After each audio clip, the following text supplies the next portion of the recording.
Honorable dignitaries, learned delegates, respected teachers and students, a very warm afternoon to one and all present here. I, Ananya Chandel, And I, Shivan Goyal. feel privileged to welcome you all on behalf of MAIMS International Conference. The topic for this international conference is Impact of Digitalization, Management Sciences, Information Technology, Law Enforcement and Media. The title of this technical session is Revamping Marketing. Well, Albert Einstein said, and I quote, if we knew what we are doing, it wouldn't be called a research, would it? It is on occasions like this we get opportunities to test our knowledge and understanding. Change is a dominant factor of life. This is particularly true in marketing, where the very tempo of change is constantly quickening.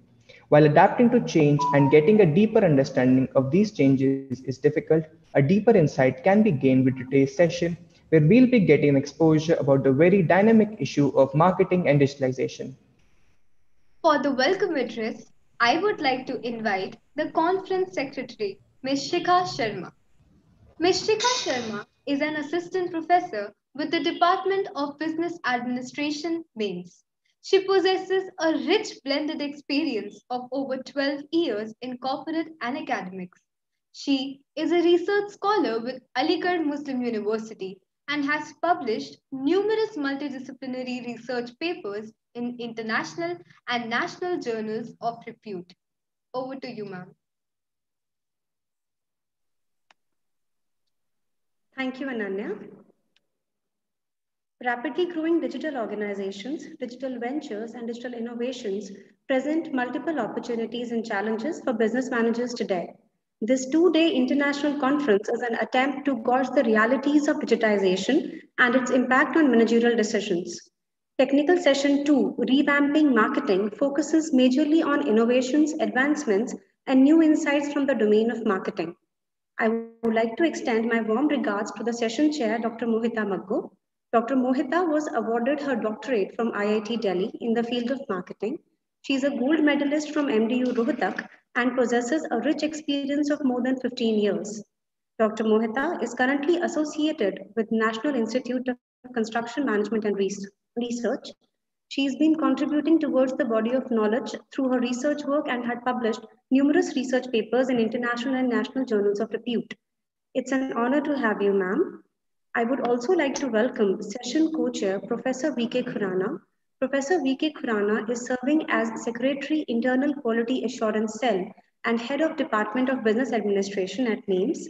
Sir carries a rich experience of more than 35 years in industry and academia. He had also been officiating director at many management institutions, namely DPCIM, RCM, and HIM. He is also editor of well-known MAIMS Journal of Management. He has written many research papers for various journals, conferences, and seminars. He has also authored a book titled Management of Technology and Innovation, which is widely acknowledged across India. We welcome you, sir. I would also like to welcome the rapporteur of the session, Ms. Riya Sharma, Assistant Professor MAIMS, for joining us. It is my pleasure to welcome all the participants today for MAIMS International Conference 2020. I welcome all the eminent speakers and guests from all over the country from different walks of life who have joined us and share their knowledge and vast experience. Now, I would request Ananya and Shivan to proceed with the presentations from our participants. Thank you. Thank you, ma'am, for those enriching words. We would now like to start our session. There will be a total of 10 presentations in this technical session. Due to paucity of time, we request the speakers to kindly limit their respective presentations to 7 minutes, wherein 5 minutes should be used for the presentation and the remaining 2 minutes should be reserved for the questions and answers. There will be a short bell after 4 minutes indicating that only 1 minute is left for the presentation. The speak The speakers must clearly lay the objectives of the paper, the research methodology used, and the findings. Kindly abide by the time limit of 7 minutes. Speakers are requested to share their screen while delivering their presentations. For a better experience of the presentations, kindly change your view options to side by side mode. To present the first paper of this session on the title Comparing Online Retail Loyalty Segments of Indian Gen Z Buyers, I invite Dr. Pavleen Soni of Guru Nanak University and Dr. Jyoti Hora of Lalpur Khalsa College, Jalandhar. Good afternoon, everyone. I hope my screen is visible. I'm going to present my paper on comparing online retail loyalty segments of Gen Z Indian buyers. I'm Dr. Pavleen Soni, Associate Professor at Guru Nanak Dev University, Amritsar. Ma'am, sorry to disturb you. Kindly present this PPT in the slideshow view. Sure. To give an introduction to online Z buyers, we would say that first of all, online retail in India is growing phenomenally.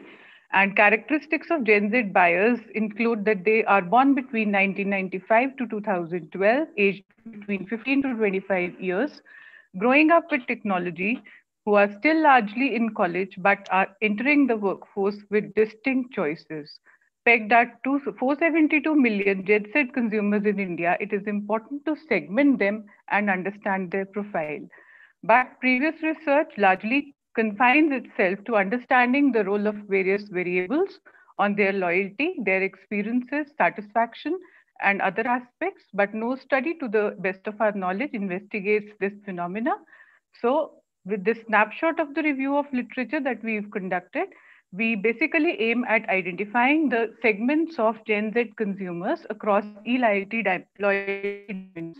And we also intend to profile the clusters using demographic and personal variables. Further, we want to assess the impact of moderating variables on their loyalty.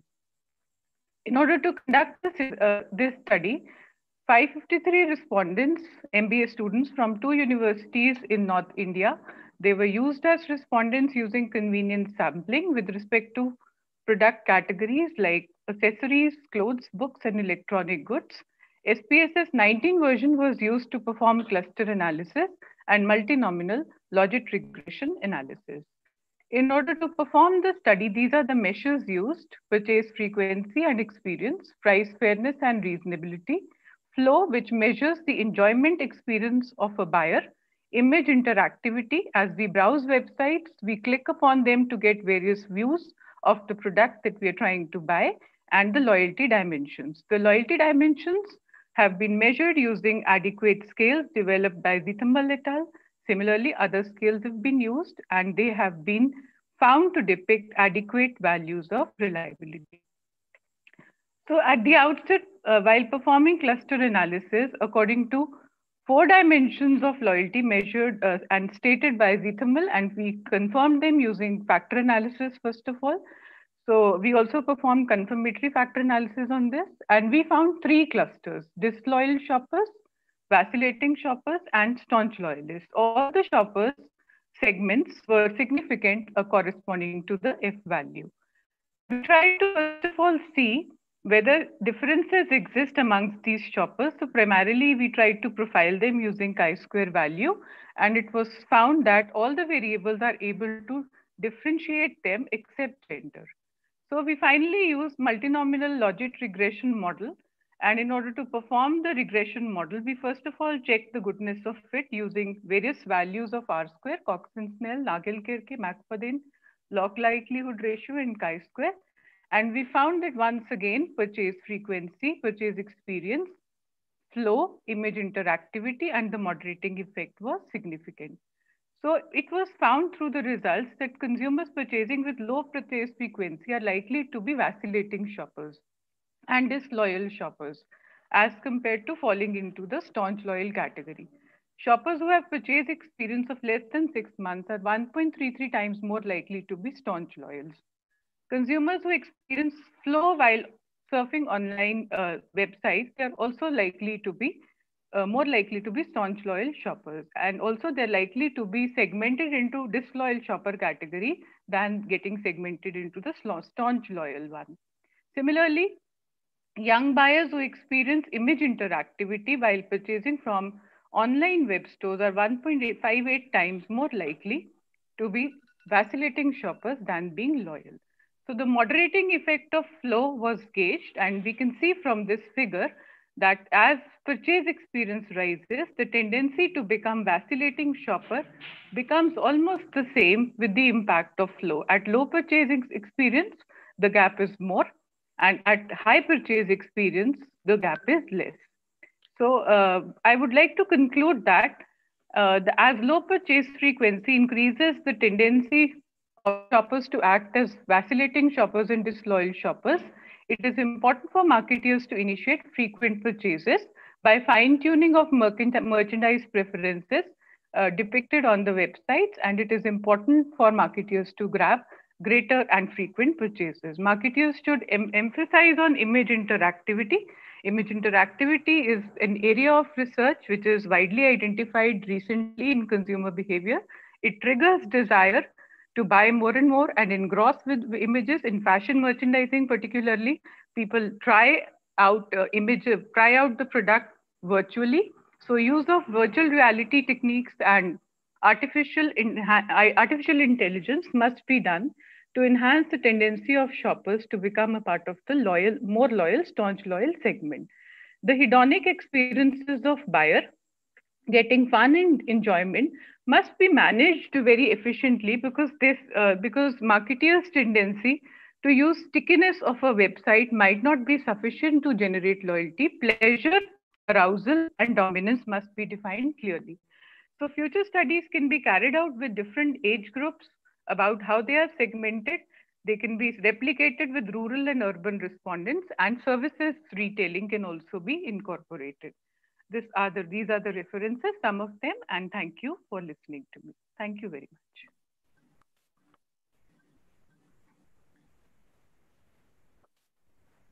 Over to Ananya. Yes, thank you, ma'am. That was a great presentation.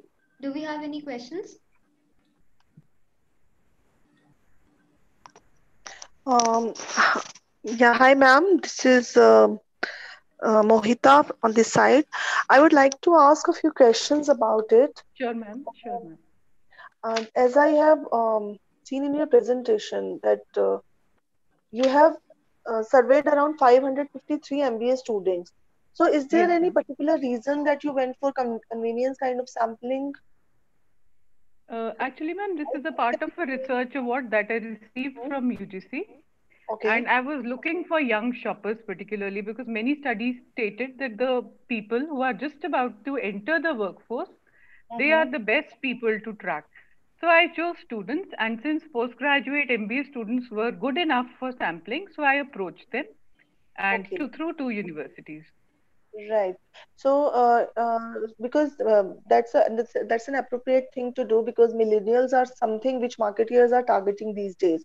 So that's why I was Yes, curious ma'am. enough to find the basic purpose of convenience sampling related to Mhm. the college student. So fine. Okay. Yeah. Thank you.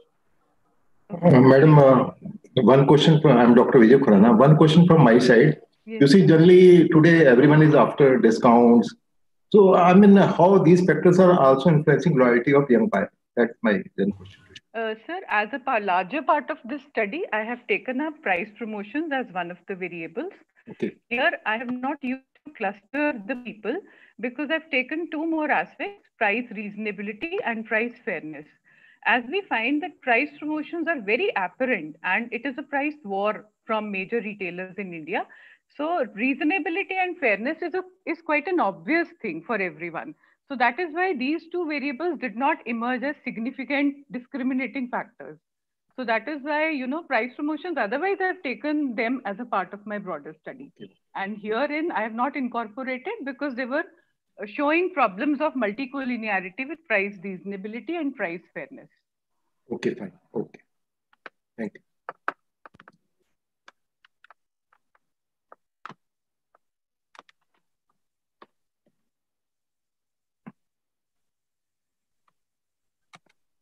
Are there any other questions? All right. Thank you, ma'am. Thank you for the Thank you. Thank you presentation. so much. Up next, we have the paper titled Role of Demographic Factors for Consumer Preference Towards Online Review, which is going to be presented by Dr. Janis Kumar P. Chauhan of G.H. Patel PG Institute of Business Management, AABMI, and Mr. Gautam Kumar Parmar of Navsari Agricultural University.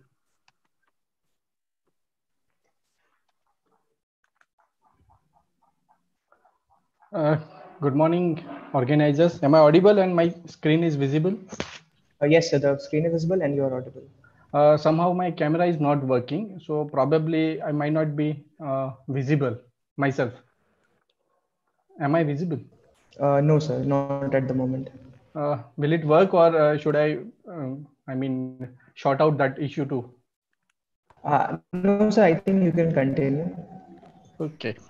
Thank you. Good afternoon, Session Chair Ms. Mohita Ma'am, Co-Session Chair Khurana Sir, and dear researchers and organizers. Myself, Gautam Parmar from Navsari Agriculture University, Navsari, Gujarat. Welcome you all into this MAIS International Conference.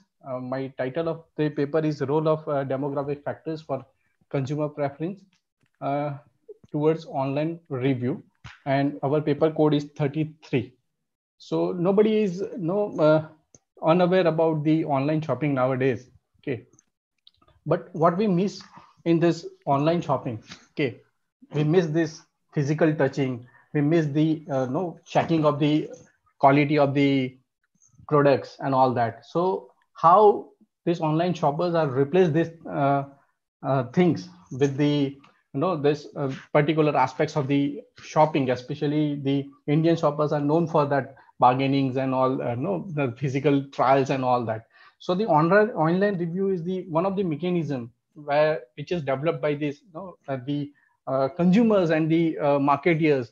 Okay, so wherein the person can write the review about the products. Okay, and the other purchasers who wants to purchase the product can review it, and they can even give the opinion whether it is helpful or not. So the present study is the focus on that idea.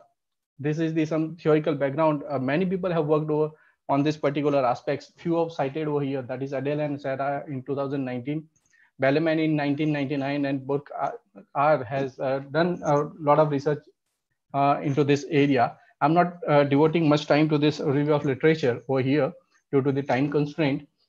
The objective of my study is to study the demographic profile of the respondents, to investigate the consumer preference towards online review, to assess the association of demographic profile and online review preferences. The research methodology to fulfill the objective, the descriptive research design was employed for the present study, and cross-sectional data were collected on the parameters of online review. The structured questionnaire was designed, and then it is transformed into the Google form, and the data is collected from various peoples. The sample size was kept 100. We got more than 100 responses, but to make it easier one, we have kept the sample size as 100. The non-sampling, non-probability sampling method, the quota sampling was used in present study. The data were analyzed with the descriptive statistics, one-way ANOVA, and the Turkey HSD was applied to check the pairwise comparison after ANOVA. This is the demographic profile of the respondents, wherein the maximum respondents were male, followed by female. In case of education, we got the equal proportion of postgraduate and graduate students. The occupation was most of the people were engaged into the job or services, followed by the students or a homemaker. The age group, the maximum student, that is 79% student were of 21 to 40 years age group, followed by the below 20 years. The characteristics of review, the question was asked to the respondents whether how they evaluate the various type of reviews, what they observe when they look into the reviews, whether they review the reviewer name, time, length of review, star rating, technical discussions, and photo uploaded. So the result, and that is on the 3-point rating scale, that is always, sometimes, and never. And we found that the star or rating is the most important factor that the consumer or the shoppers looks, followed by the photos uploaded, and so on. Then the preference for online review was also identified on a 5-point rating scale, where the which type of online review is used by the this shoppers. So the words, pictures, stars, rating, and detailed technical reviews were the parameters, and out of that, the rating was identified as the most preferred or online review type. The association between online reviews and demographic characteristics was carried out, and the hypothesis was designed that there is a no significant difference for review characteristics across the education difference, and there is a no significant difference for review characteristics across occupation groups. And we found that in our study that for the education, the significant difference found for the review time and photos uploaded, while in case of occupation, the significant difference found for review time, technical discussions, and photo uploaded. This is the post-hoc test where the Turkey HSD was applied for the education and the occupation. For education, the pairwise significant difference found between graduate and postgraduate students, same was found for the photo uploaded. For occupation, the same as students and job. For review time, technical discussions, and photo uploaded, the significant difference found between the students and job owners.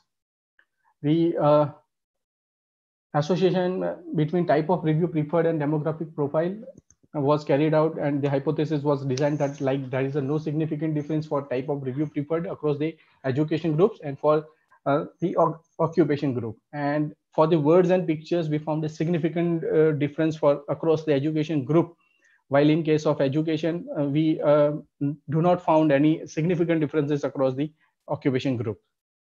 And this is the post-hoc for the education, where since we do not found a significant difference for the occupation, it is not over here. And I conclude my study over here that the present study tried to investigate the role of demographic profile on the consumer preference towards online review.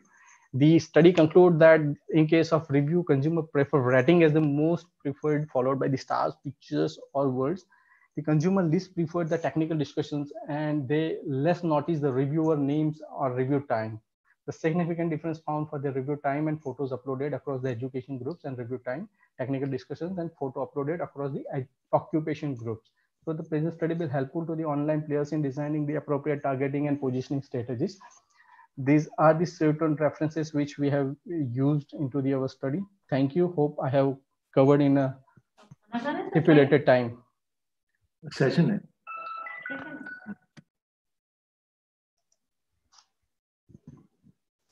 Hello, am I audible? Yes, sir. Thank you so much. I open the floor for questions. Yes, so I would like to have one question. When we talk of the online reviews, so did you go for some social networks like Twitter or like Facebook for collecting the online reviews, or how did you approach? See, ma'am, we didn't collect the reviews. What we did is we asked the respondents whether whenever they are doing the online shopping, whether they look to the reviews or not, and if they are looking to the reviews, what they are prefer. Okay, so is there any corroboration also that what people are suggesting and what is actually happening? So did you find any corroboration over the same? See, ma'am, this issue is you can prevail. No, I mean it is prevail everywhere. Whatever the people says and they act, that is a little bit different. But we do not kept such questions. We rely on a respondent's information. Whatever the respondent says, that is a full and final. That is the limitation of the study as well. Okay, okay, agreed. Thank you. Thank you, ma'am. Okay. So it was a good presentation. So generally, we look forward to ratings while deciding. Yes. But any other special contribution you would like to highlight? Any special findings which you were able to come across? Yes, sir. I would like to comment that before doing the research, I was in a kind of thinking that technical discussions is the important one, which probably the consumers or the shoppers may look into. But I didn't find any significant differences. I won't even find it is on a top list of the respondents that they do agree with that technical discussions may help them to purchase these particular products. No, because being a technocrat, I look into this technical discussions, but my perception is different than what the respondent says. This is what I find by doing this study. Okay, fine. Thank you. Thank you very much. Thank you, organizers, for the nice opportunity. Thank you so much, sir. Now, Ms. Khyati Shekhar and Mr. Ishan Aditya and Ms. Sonali Srivastava from National Institute of Fashion Technology, Bhubaneswar, will present a paper on Odisha handlooms and social media promotion, a study of digital transformation of marketing. A very good afternoon to one and all present here. Is my screen visible? Yes, it is. Okay. And am I audible to all? Yes, clearly. Okay. Okay. So thank you for providing us with this opportunity, and I am going to present my paper on Odisha handlooms and social media promotion, a study of digital transformation of marketing. Instagram is an uncomplicated photograph taking and photograph sharing application. In the previous few years, Instagram has become a truly mainstream promotion instrument. India has had a rich and long tradition of handlooms, with Odisha being a state which has a great repertoire of fabrics and weaving styles. The objective behind the research is to establish a relationship between them and study the impact of Instagram on Odisha handloom promotion. Now, talking about the overarching objective of the study, it was to determine the effect of Instagram on sellers and target market of Odisha handlooms. The particular goals of the research were to find out if the youth using Instagram are exposed to Odisha handlooms online, and to find out what are the problems retailers and designers face using the platform to reach to target market and their experience. The methodology. The methodology was a mix of qualitative and quantitative. Firstly, a survey was conducted utilizing a questionnaire with the target group to understand and calculate their exposure to the Instagram handles. Sample was students of NIFT Bhubaneswar. NIFT being a fashion institute, the students would be aware about handlooms and would be using Instagram. The second step was an interview. It was a semi-structured web-based interview. It had a mix of qualitative and quantitative questionnaire, and it was conducted among a representing sample of Odisha handloom sellers and designers. The answers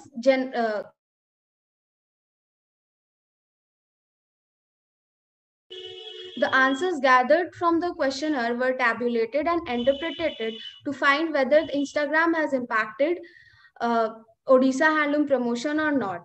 And an analysis of the interview was done, and according to that analysis, most of the sellers and designers agreed that Instagram has helped them promote their products. Most of them believe that Instagram, being a free medium, is really cost effective, and most of them also agreed to the fact that Instagram has been helpful in raising awareness about the product. Now I'll talk about the findings. 57% of people had already shared, commented, liked on content related to Odisha handloom. 52% people knew someone who had shared, liked, commented on content related to Odisha handlooms. And 88% people have come across at least one of the Instagram pages mentioned in the list of popular Instagram pages that was provided in the questionnaire. A total of 74% people used Instagram to keep up with brands and celebrities. Now concluding, the sample chosen for the survey was an active Instagram user. Most of them used Instagram to keep up with brands and celebrities. Most of them have already come across at least one page which promotes or sells Odisha handlooms, which proves that Instagram has really helped in creating awareness through pages. Most of them had also commented, shared, and liked content related to Odisha handloom, or they knew someone who did. which proves that Instagram had a positive impact on the promotion of Odisha handloom through youngsters. Most of them have told someone about Odisha handloom after they have come across it on Instagram, which proves that the sample has spread information about Odisha handloom through word of mouth. The further scope of the project. A comparative exploration like this one will be fascinating to apply on senior age taking Facebook in thought. It will be intriguing to do a research later on with this respect to what sway the advertising products have on Instagram. Celebrity branding and influencer marketing could be investigated as another approach to fortify the Odisha handloom brands on Instagram. As observed that the significant portion of sample follows celebrities on Instagram, hence an exploration with respect to product placement on celebrity accounts or brands co-marking with famous people on Instagram will contribute with significant data for vendors. A similar research on larger sample, not just regional promotion of Odisha handloom can be done. Thank you. Now I am open to questions.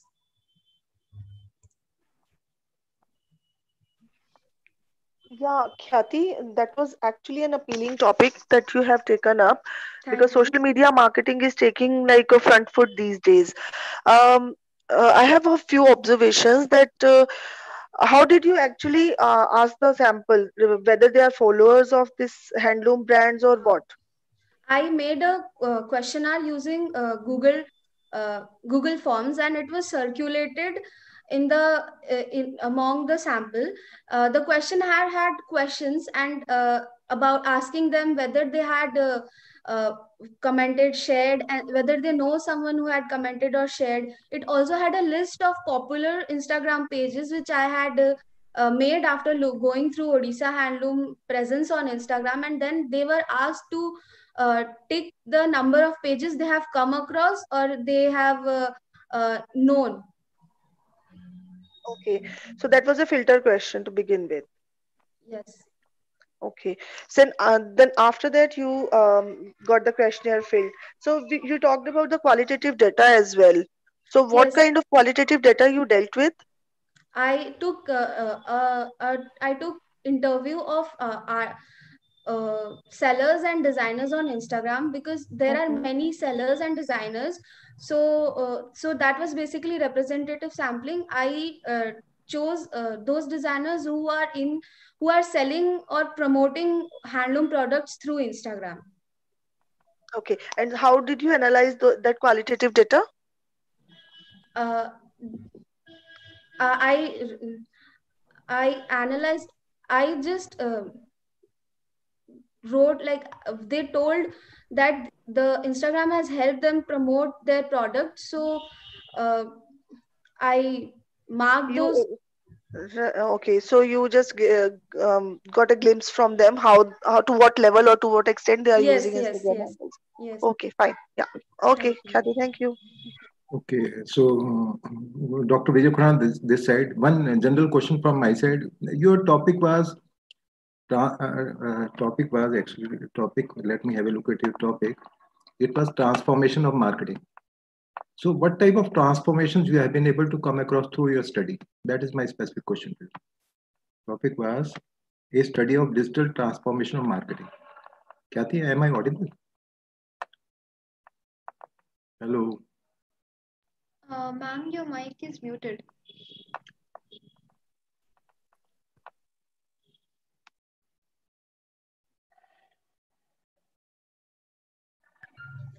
Uh,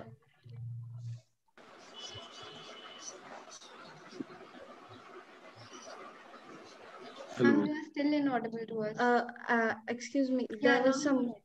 Actually, there was some network issue.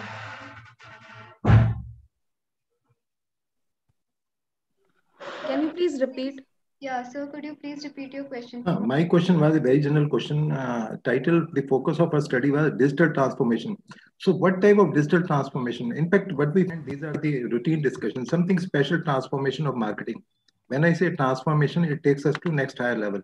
So, what type of transformation you are able to observe through your study? Okay, so initially talking about Odisha handloom, most of the retailers or designers or artisans, they had been selling and promoting their products offline through various festivals and fairs, and uh, just via making like shops, offline stores, brick and mortar stores. So the transformation basically talked about how they are shifting their selling techniques from offline medium to online medium, taking in Instagram in consideration. Fine. Thank you. Thank you very much. Thank you so much, ma'am. We will now move to the next presenter. So the next speaker will be Miss Brinda Shaji from Madras Christian College, and her paper is titled Digitalization of Retail Spaces and its Impact on Consumers' Preference for Online Shopping. Hello. Yes, ma'am. One second.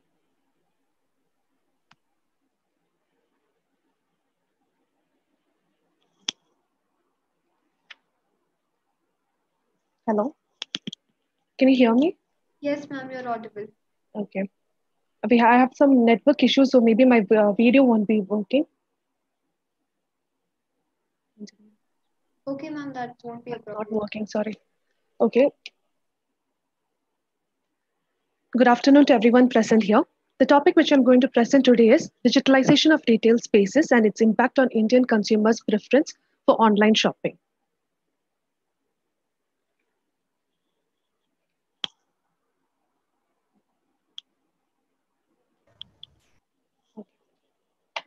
So since there's a time constraint, I'm not going to read the slides. I'll just give a gist of what I've written in the slides.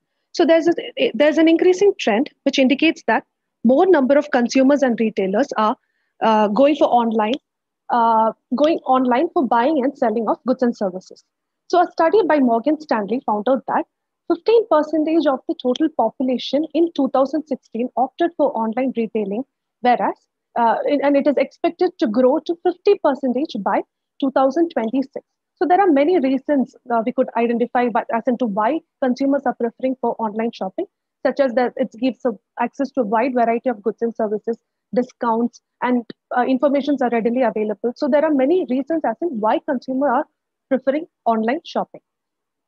But it has been hypothesized that one major reason why consumers are preferring online shopping is that online shopping brings down the transaction cost involved in purchasing from a retailer. So this area of study is comparatively new and is not much studied in India. So therefore, this particular study adds a great value to the existing literature. So with the help of transaction cost economics theory and the three dimensions, they are frequency, uncertainty, and trust. I'm trying to understand how the transaction cost is influencing the preference for online stores. So these are the constructs which I've taken for the model. So product uncertainty deals with the inability of the consumer to touch and feel the product which is given by the online retailer. Performance uncertainty deals with the inability, that is a physical barrier. There is a physical barrier. Am I audible? Yes, ma'am, you're perfectly audible. Yes, ma'am, you're audible. Okay, so performance uncertainty deals with the inability to see the retailer and buy the product. So there is a physical barrier involved in it. Process uncertainty deals with the inability of the consumer to understand how the online buying is working.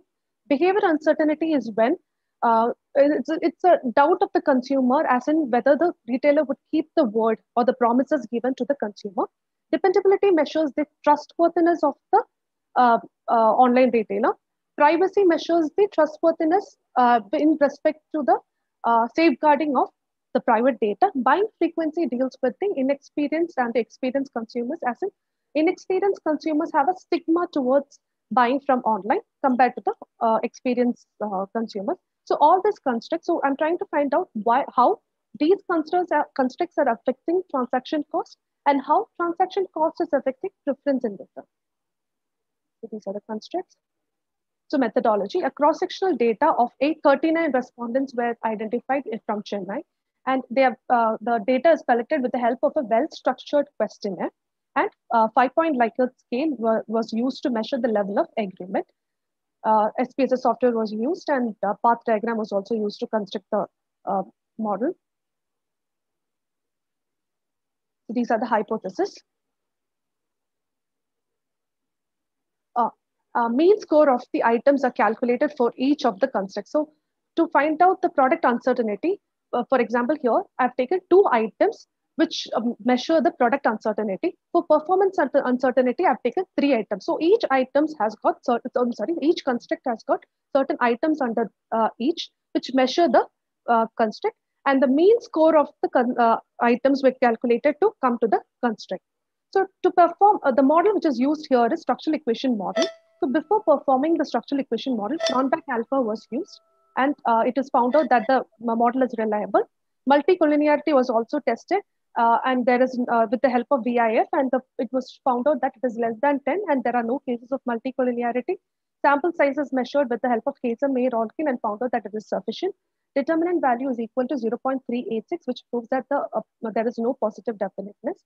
This is the model result. Here, since a sample is large, we are going with the model indices as GFI, AGFI, NFI, etc., which are more than 0.9, and therefore the model is fit. And here, 3 variables shows a negative relationship, and the rest are giving a positive relationship. The variables which keeps a negative relationship are process uncertainty, behavioral uncertainty, and dependability. The rest gives a positive relationship. So inferences. So for online retailer to gain the consumer's confidence, they have to reduce the transaction cost through reducing the uncertainty, privacy, etc. So through which they can actually improve their sales. So one interesting point which have been noted here is that there is a positive relationship between transaction cost and preference for online store. So the previous studies in this area shows that there should be a negative relationship between transaction cost and preference. But here there is a positive relationship, and that could be maybe because of spatial inequality. That is through previously rural consumers were not able to get hold of a lot of products which were previously accessible to the urban, but with the online retailing, there is a reduction in spatial inequality, and the rural consumers were also able to get hold of such products through online retailing. Second is time efficiency. Third is technology lock-in. Technology lock-in meaning the retailers are going for the latest technology like artificial intelligence, machine learning, etc., to improve their interfaces so as to retain the existing consumer and to attract new consumers. So all these factors are actually pushing the consumers to opt for online shopping despite of the transaction cost. Thank you. Thank you so much, ma'am. We can now ask questions.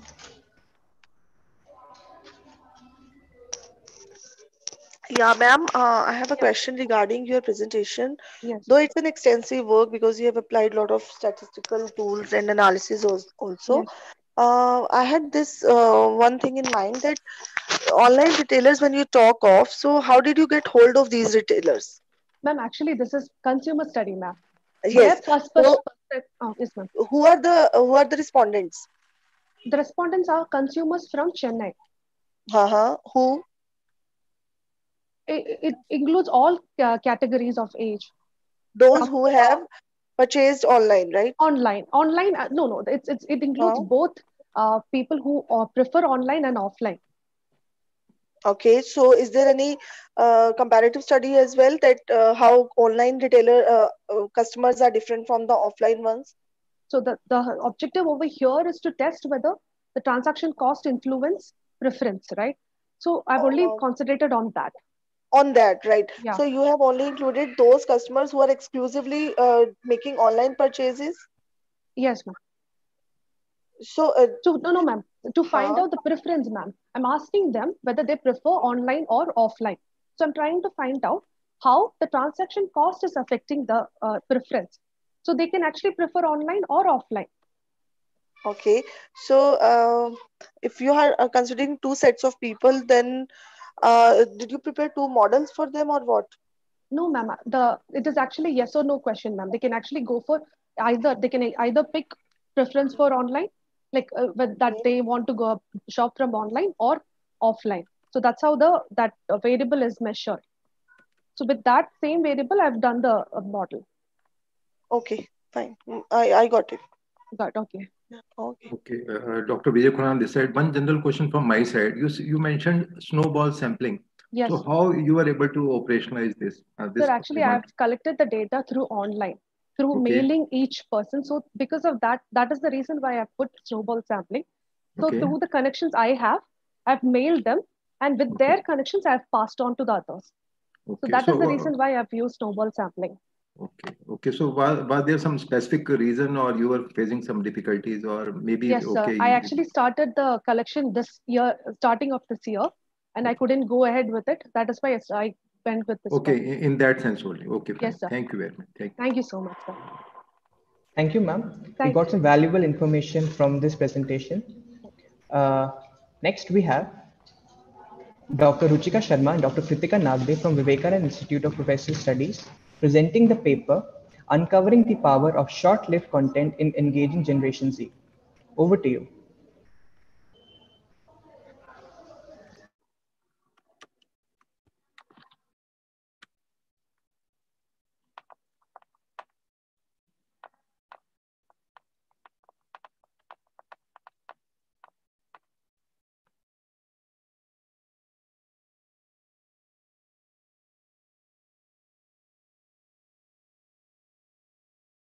Ma'am, your mic is muted.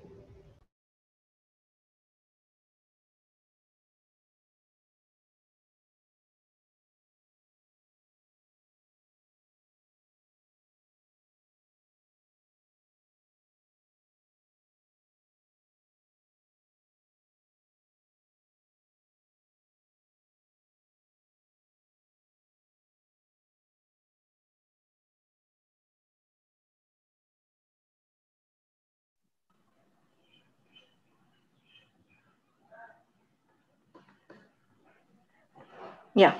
Am I audible? Yes, ma'am, you're audible. Yeah. Also, yeah, the screen sharing and unmute option was disabled actually.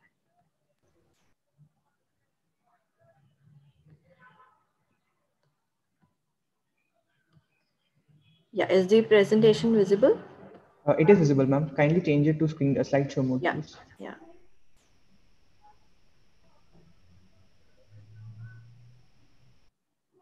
Is it fine? Yes, ma'am. Yeah. Good afternoon, everyone. I take the opportunity to present the topic uncovering the power of short-lived content in engaging the Generation Z. As we know, the Generation Z has its own characteristics. They are the digital natives, and as well as they are naturally social. They spend 7.6 hours per day socializing with friends and family, and they are the first natives to digital era because these are the people who have not seen the era before internet. They are the they've never experienced life before internet. So they are actually called I generation, the net gen, the digital natives. And the busiest demographic referred to the youth born in mid 90s and late 2010. I'm sorry to cut you, but the presentation shifted. Yeah, now it's fine. Thank you. Yeah, sorry. So the next is they are aware and educated. They view consumption as the excess rather than possession, an expression of individual identity and a matter of ethical concern. This is the generation of self-learners, which is more comfortable in absorbing knowledge online than in traditional institutions of learning. These are the multitaskers with very much low attention span.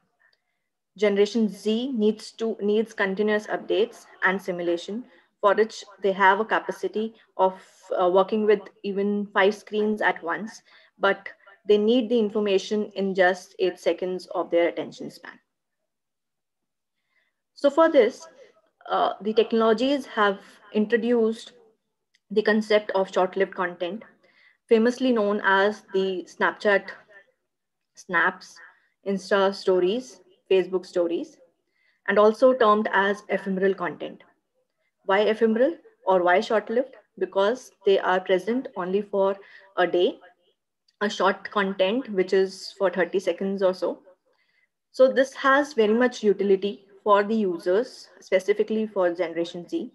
That is, they offer an interactive content and also a snackable content. That is the term specifically defined for this specific usage of content, which is very much easy to digest content. Need fulfillment through this SLC is fear of missing out, that is FOMO. The anxiety among the Generation Z, or in general the users, the internet users, that they need to have information what is there online. If they miss out a day, that is the what we call as the fear of missing out. The instant gratification, given as in the theory of uses and gratification theory. Both of these coming together give an emotional experience, provide an emotional experience to the user, which actually connects to the users and makes an intimate connection and helps build a stranger brand to an acquaintance brand. So the brands, how they have adapted to suit the Generation Z is, brands has customized themselves the way they deliver their value proposition to Generation Z by providing them mobile compatibility, interactive content, on-demand communication, snackable introduction, and personalizations.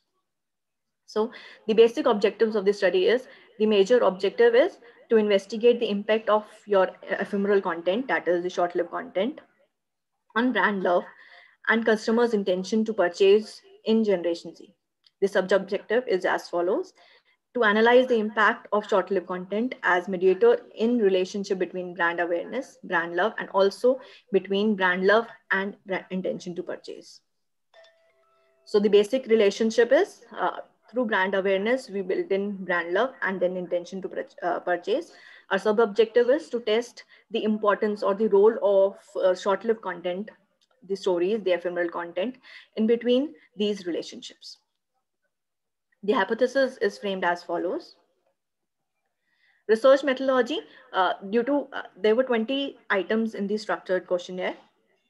We had adopted the statements for 3 of our constructs, but had interviewed a few users so that we can develop the scale for short-lived content. So items for short-lived content were developed by the author using semi-structured interviews for 35 youngsters, 17 males and 18 females, due to lack of evidence in the literature. Can you please show hypothesis again? Can you please show hypothesis? Yeah, sure.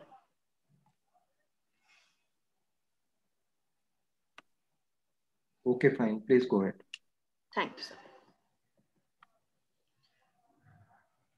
Here is the construct and its statements adapted from various sources. Brand awareness adapted from Yu et al. 2000. Brand love adopted from Hendrick and Hendrick 1986. And intention to purchase adapted from Kumar et al. 2009 and Jester 1966. Short-lived content was actually developed by using of semi-structured interviews. Random sampling technique was used to collect final data from people born in mid-90s to 2010. Total 500 responses were contacted, out of which 405 completely filled the questionnaires, where thus the response rate being 81%, where the 54% were males and 46% were females. The data analysis approach used both of the techniques, which is qualitative and quantitative analysis. In the qualitative analysis, we actually interviewed the 35. Ma'am, I'm really sorry to interrupt you, but in the interest of other participants, I request you to kindly wrap up your presentation in the next few minutes. Yeah, sure. So qualitative analysis had a few interview questions. The complete process has been explained in the manuscript. The relationships between the for testing the hypothesis, the previous 2 hypotheses, and then analyzing the structured model, introducing the short-lived content into the model, and finally coming out with to the final findings. The major insights of the study is that the short-lived content was seen as partial mediator between brand awareness and brand love, but was seen as no mediation in between brand love and intention to purchase. Thus, we conclude that the short-lived content is very much needed to reduce or to convert the stranger brand to make it as an acquaintance brand. That is converting brand awareness to brand love. It is very much important. So the brands can utilize this concept of technology through various features, the new features which these technologies, the social media platforms are launching in the period from they have launched in the year 2010. So it is we need to understand that marketing and reaching mass media through social media is often described as social digital storytelling, and we need to weave together the organization narrative in order to connect with buyers and users. So yes, to convert your brand awareness to brand love, we need to utilize the importance, the role of short-lived content to make interact with the customers, and thus it would easily be able to convert into the purchase as well. I can of course read out, but this is more of implications part. Just yeah. Thank you, ma'am. I'm really sorry to interrupt you, but I need to open the floor for questions now. Yeah, sure, no issues. Thank you.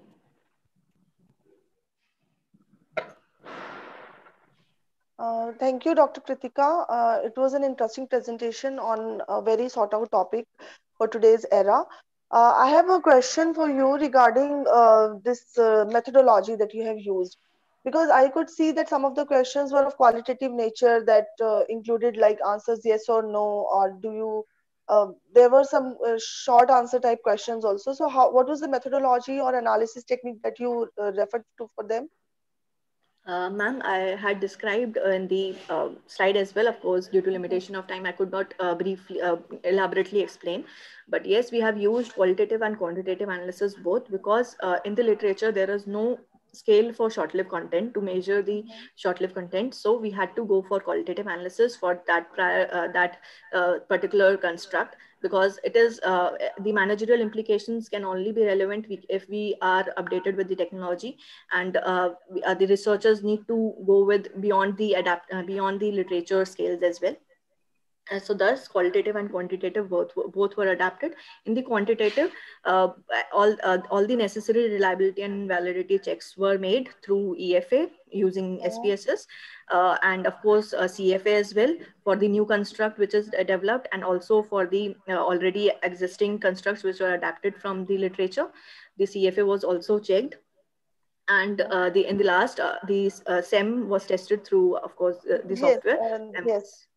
So for qualitative particularly, did you use any kind of software or any other kind of tools or techniques? No, ma'am. We had interviewed the youngsters, the 35 youngsters, and briefly there were few filter questions, and there were few opinion questions as well.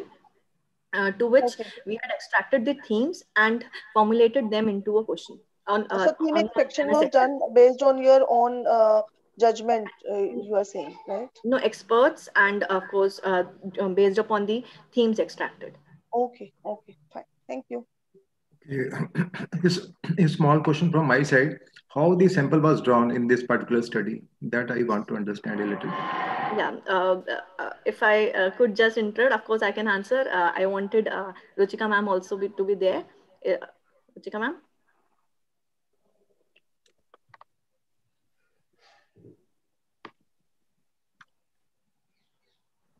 Okay, I feel some issues there. Yes, it was uh, random sampling which was adopted. We had extracted the details of the users. We had taken data from of course a trusted of course a trusted source. I can of course not disclose the source from where the database had been taken, and based upon that we had used the random sampling technique. We had generated random numbers of the users, the number of users, and sent the emails to fill the questionnaires, out of which 86% had completely filled the questionnaire. Okay, fine. Thank you. Thank you very much. Thank you so much. I'm so sorry, I could not unmute myself, Kritika ma'am. So, yeah, sorry, I understand. I've just been made the co-host. So we basically sir drawn the question, the samples through random sampling. We contacted the students who were the active members on different platforms, especially Snapchat, especially the Instagram, Facebook, and other platforms wherein we see the short live content on day-to-day basis. So we simply selected the students, we simply selected the other users and asked them to fill the questionnaires depending upon their usage on such platforms. Thank you so much. Thank you. Thank you, ma'am. We would now like to move to the next paper. So the next paper will be presented by the next paper will be presented by Mr. Saubhagya Bhalla, University Business School, Punjab University. And the paper is titled Demystifying the Motivation and Constraints of Collaborative Consumption and an Empirical Analysis. Over to you, sir. Hello, everyone. Am I audible? Yes, sir, you're audible. Okay, let me just share my screen. Can you see my presentation? Not at the moment, sir. Let me share this share screen. Can you see now? Hello? Yes, sir. Can you see my screen? Yes, sir. Now we can. Yes. Okay, good afternoon, everyone. This is Mr. Saubhagya Bhalla. I'm a research scholar at University Business School, Punjab University, Chandigarh, and I'm an academic associate and I'm in the wealth. So coming on to the introduction part, sharing in India, basically, it's like since ages, but the new terms which have been emerged in this marketing and consumer behavior terms is sharing economy and collaborative consumption. Basically, collaborative consumption is when we have the access of goods and services, but we do not have the ownership of those goods and services. Like Bell 2014 has excluded gift giving and swapping from this term. I'm in this particular study, I have used the term given by Botsman and Rogers 2010 that collaborative consumption is a transfer of it's just an access, not the transfer of ownership. So basically, businesses today they are looking for the innovative and the sustainable solution, and collaborative consumption is one of the sustainable solution. And this trend is increasing in India, as pointed out by this report. So, but because this concept is emerging in India, so it is in like nascent stage, and a lot of research has not been done in India. Theoretical lenses, the paper which I have reviewed, like the rigorous review of literature revealed that the theories which have been applied to this particular concept have been like TPB, theory of planned behavior, and social exchange theory. And therefore, there was a very urgent need to give a contribution to the literature and apply some other theory which has not been applied in this particular context till now. So after analyzing various theories, I decided to apply this theory, behavior reasoning theory, given by Westerby 2005, which tells us about the reasons for and reasons against a particular behavior. Till now, what the theories were doing, they were giving the reasons for the adoption, but not reasons against the adoption. So coming onto the research gap, first of all, there was a paucity of research studies which states about the motivations and constraints of collaborative consumption. And then there was a dearth of literature, or rather scarcity of literature, which states or which validates the impact of mediating impact of attitude. So these are like objectives of my study. The first one is to explore and examine the motivation and constraints. The second one is to, yes, because this is the COVID period, so I just wanted to add one more variable to my study. I just wanted to check that what is the impact of perceived severity of COVID on this sharing intention. So this again is a new contribution to the literature. Then there was perceived hygiene and cleanliness issues. These variables still now had not been studied in this particular domain. This is my conceptual model. Was the proposed conceptual model, which I have tested in the study. Can you see the model? Yes, sir. Yes, sir. Okay, Yes, sir. okay, okay, okay. Then coming on to the research methodology part, this study has applied descriptive research design, and the data has been collected from online portal, that is Google Forms. I just collected 221 in total respondents, but after excluding the unfilled questionnaires, the sample size final was 200. Data analysis, I have applied linear regression, Perrin and Kenny 1986, because I wanted to check the mediating impact of attitude. It has followed the 4 steps, which are given by Perrin and Kenny. these were my results. The first situation, which is the impact of the direct dependent variable on independent on the dependent one. As you can see, the p-value from the p-values, there were some few variables which were not having any impact on the intention, direct impact.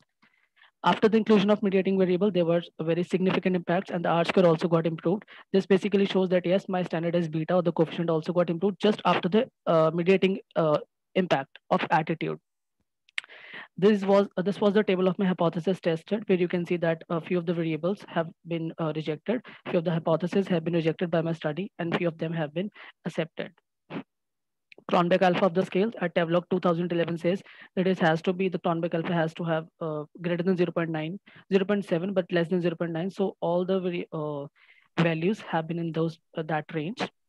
Uh, Conclusion, I'll be very precise in my presentation. The conclusion which my study has given, first of all, it has demystified the relatively new motivations and constraints. For example, I have told in my starting presentation only, in my starting only, that perceived coercive power, perceived severity of COVID-19 basically has not been studied. Then perceived hygiene issues has not been studied. So these are the major concerns which the consumers have while sharing. For example, in fashion renting, consumers have this concern, specifically in this COVID period, that will they share their products or not. So that is the main concern which I have demystified.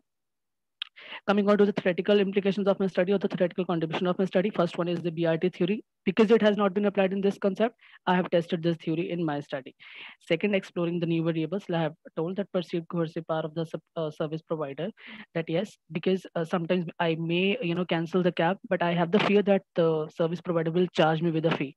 So this will reduce my attitude and the intention as well. And the third one is the COVID-19, which I have just explained. Coming on to the practical implication, I'll just suggest the marketers to, first of all, because the economic benefits has to be there, because the consumers can apply or just adopt this particular consumption mode, they need to have this loyalty cards or some uh, basically to engage the consumers with their particular platform. Then they have to, because economic perceived sustainability was one of the major variable in my study, so they have to have this communication to the consumers that for example, Uber Green, they have taken this initiative that they are green. Like Ola is also now having a green Ola. So they are having these initiatives to ensure that consumers have this trust that they are in the pro environmental form. So I'm very sorry to interrupt you, but due to paucity of time, I'd request you to kindly finish Yeah, it in the next couple of minutes. that is it. Thank you so much. Thank you so much. Oh, thank you. Should I stop sharing? From where should I stop sharing? Let me see. Over to the chairs for the questions. Mohita ma'am, you are muted. Not audible. Am I audible? Yeah, so Bhagya, I Yes, have one question for you. You have mentioned that you need to, include one more variable, and that's like need of the day. So there is no exactly. denial in that thing. But before including a new variable to a completely different context altogether, which hasn't been studied earlier, you need to go through a step-by-step process, like grounded theory approach or something like that. So Uh, I just how want did to you Okay, yeah. I just wanted to counter here. First of all, grounded theory is applied when I have to have a qualitative research. I'll say Right, that but this, yeah, before let's, introducing the uh, variable, you should have some, backup from somewhere, either yes, experts or literature. And I, we all know literature is not available. So, what was your yes, approach there? let me just come on this point. For example, I have added few variables, like for example, perceived coercive power. When I come Hmm. to this perceived coercive power, it has not been studied in collaborative consumption. But when you cite the paper Power versus Trust of 2017, Hoffman, he says that it has to be studied. He has just Right. mentioned. So I have taken that. Then applying the scale of Raven 1988, I have applied this theory. I just wanted to test this variable in this particular context. So I have just Hmm. joined those gaps from the literature, and then I have backed with this. Every detail is given in the manuscript, but just because of the paucity of time, so I'm just telling Okay. that this is how I have linked my variables. So that I'm okay with every other variable because obviously literature is abundantly available. But COVID-19 variable, I'm Hmm. just curious to know how actually became so confident that this variable should go into Okay, and okay. I'll yes, let you like know this. why? Yes.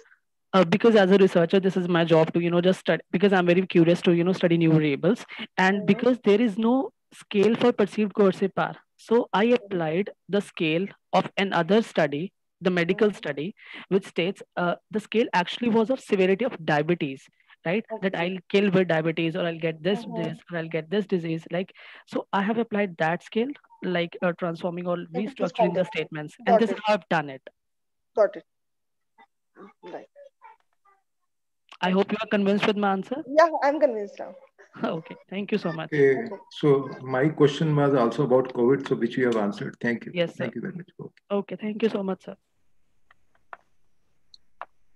Thank you, sir, for your wonderful presentation. Thanks a Next lot. in line are Dr. Aanchal Agarwal and Ms. Nupur Saxena from Vivekananda Institute of Professional Studies, presenting a paper on CSR as a determinant of brand equity, the mediating role of corporate reputation in banking industry.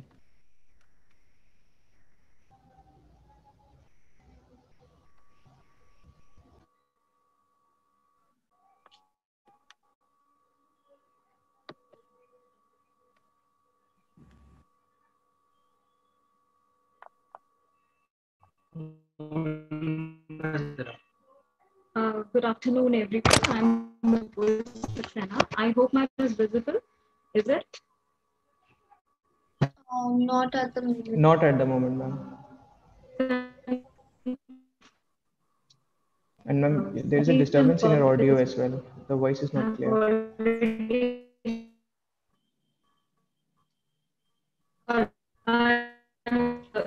Ma'am, the screen is visible, but you're not audible.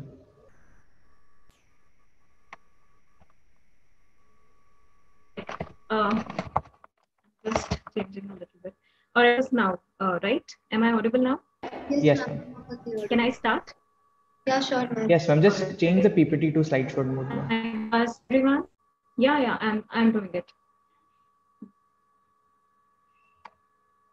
Okay, good afternoon, everyone. I'm Nupur Saxena, and the topic of my research is CSR as a determinant of brand equity, the mediation industry. This is the outline of my presentation. I'll be starting with introduction, literature review, research gap, objective, the conceptual model, hypothesis, methodology, analysis, finding, conclusion, theoretical and practical implications, and finally, research limitation and future scope. To start with, corporate social responsibility is so in order to gain competitive advantage, the manager needs to make effective use of CSR.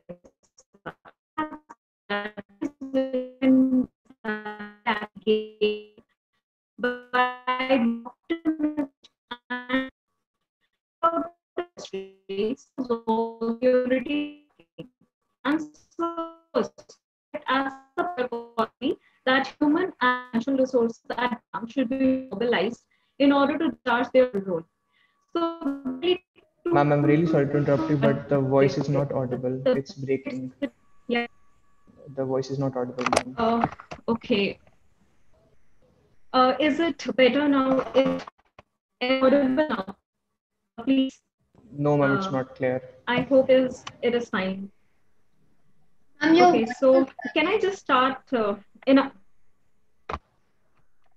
Ma'am, I think it would be better if you could just okay, turn off your video, then the now, data would not be confused as such. So if you could turn off your video, then I think it would be a slightly better.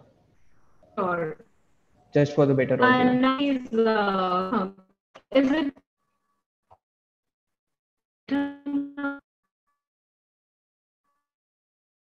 I have now.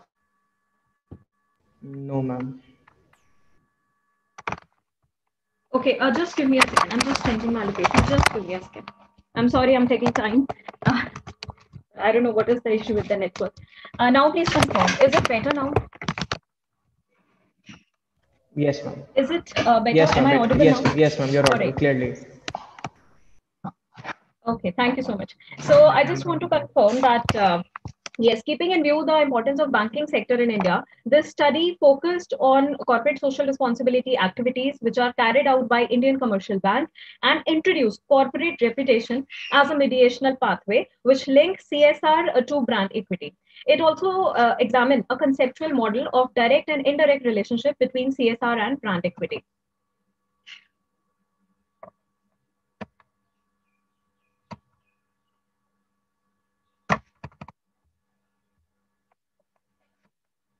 All right. Now, this is the literature review. In order to show the relevance of the literature review, we have created a word cloud using NVivo software. It shows that the literature was relevant, and the main words that were used in the literature is CSR, brand, corporate, banks. The same has also been shown using tree map. Now, from the literature review, we have derived the following research gap. First one is, although previous studies have empirically identified the relationship between CSR and reputation, and also the relationship between CSR and equity, but the way in which these CSR initiatives influence the outcome, it remains unclear. And also, there is a dearth of literature that has examined the specific impact of brand equity on reputation of various CSR components. Secondly, we can say that previous research has focused on effectiveness of CSR and its outcome, but it has neglected the relationship among such outcomes. And finally, we can say that there is lack of careful examination of the impact of CSR plan and practices on corporate reputation, particularly in banking industry. So on the basis of research gap, we have formulated these objectives. The first is to analyze CSR as a multidimensional construct. The second is to examine the relationship between CSR and brand equity. And the third is to explore the mediating role of corporate reputation between CSR and brand equity. Now, this is the conceptual model. The hypothesis one says that CSR is a multidimensional construct which comprises of economic responsibility, ethical, environmental, and philanthropic responsibility. The second hypothesis tests the relationship between CSR and brand equity. The third tests the impact of CSR Hello. and corporate reputation. Yes. Next All right, and the fourth hypothesis tests the impact of CSR on brand equity in the presence of a mediator, that is corporate reputation. These hypotheses are mentioned here. Talking about the demographic profile, a total of 482 responses were analyzed, out of which 55.6 were male and 44.4 was female. The other demographics are shown. This is the research methodology. It is a descriptive and causal research.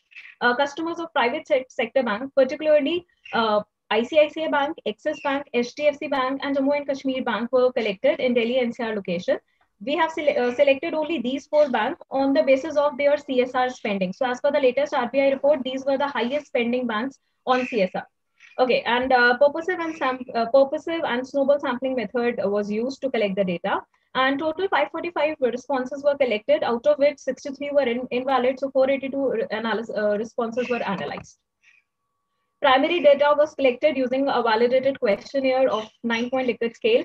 LinkedIn, Google Docs, WhatsApp, and Facebook was used to collect the data. SPSS, AMOS, Excel, and NVivo are the software that has been used, and the techniques which were applied is EFA, CFA, SEM, and mediation effect. This is the KMO and Barley test, which shows that the sample is adequate, and also the Barley test is significant. The AFA analysis has been shown, which shows the variance explained by various factors. Now, this is the CFA table. It shows that the chi-square minimum value is 1.371, whereas the acceptable limit is less than 3, so it is acceptable. The goodness to fit indices is 0.917. The comparative fit indices is 0.981, and the root mean square error approximation is 0.028. Now, these all indices are within the acceptable limit. This acceptable limit is given by Hu and Bentler in 1999. Now, to test hypothesis 1 and 2 that it is a multidimensional construct and there exists a relationship between CSR and brand equity, the model is shown. And again, the indices are within the permissible limit. So the model is fit. From it, we can conclude that the considered hypothesis can be accepted, and there exists significant positive relationship between CSR and brand equity. Now, to test hypothesis 3 and 4, the impact of CSR on reputation and the mediation effect, the model is shown. And again, the model fit indices are shown, and it shows that all the indices are within the permissible limit. This is the result of mediation. We can say that there exists two types of effect: the direct effect of CSR on brand equity and the indirect effect of CSR in the presence of corporate reputation as a mediator. So we can conclude that partial mediation effect exists. Now, this is the estimated model, and this is the estimated model for mediation. On coming to the finding and conclusion, we can say that the result shows that corporate social responsibility comprises of economic, ethical, environmental, and philanthropic responsibility. And the result obtained through EFA and CFA shows that economic responsibility is the highest contributor, followed by environmental, philanthropic, and finally ethical responsibility. The other papers which has the same findings are also being shown on the screen. Hypothesis 2 is also supported that there exists CSR, that there exists a relationship between CSR and brand equity. Hypothesis 3 is also supported that corporate social responsibility has an impact on reputation. And fourth is also supported that there exists partial mediation effect. Coming to theoretical implication, this study Ma'am, sorry to builds up. interrupt you, but we have a time constraint, and I Yeah, request you I'm to just kindly finish closing it up. up. Yeah, I'm Okay, just winding thank up. So this is the theoretical implication. Practical implications are more relevant, as we can say that CSR managers who seeks to promote high quality performance in corporate marketing, they should focus that they should be engaging in more and more CSR activities so that they can attract more and more customers and build long-term relations with them.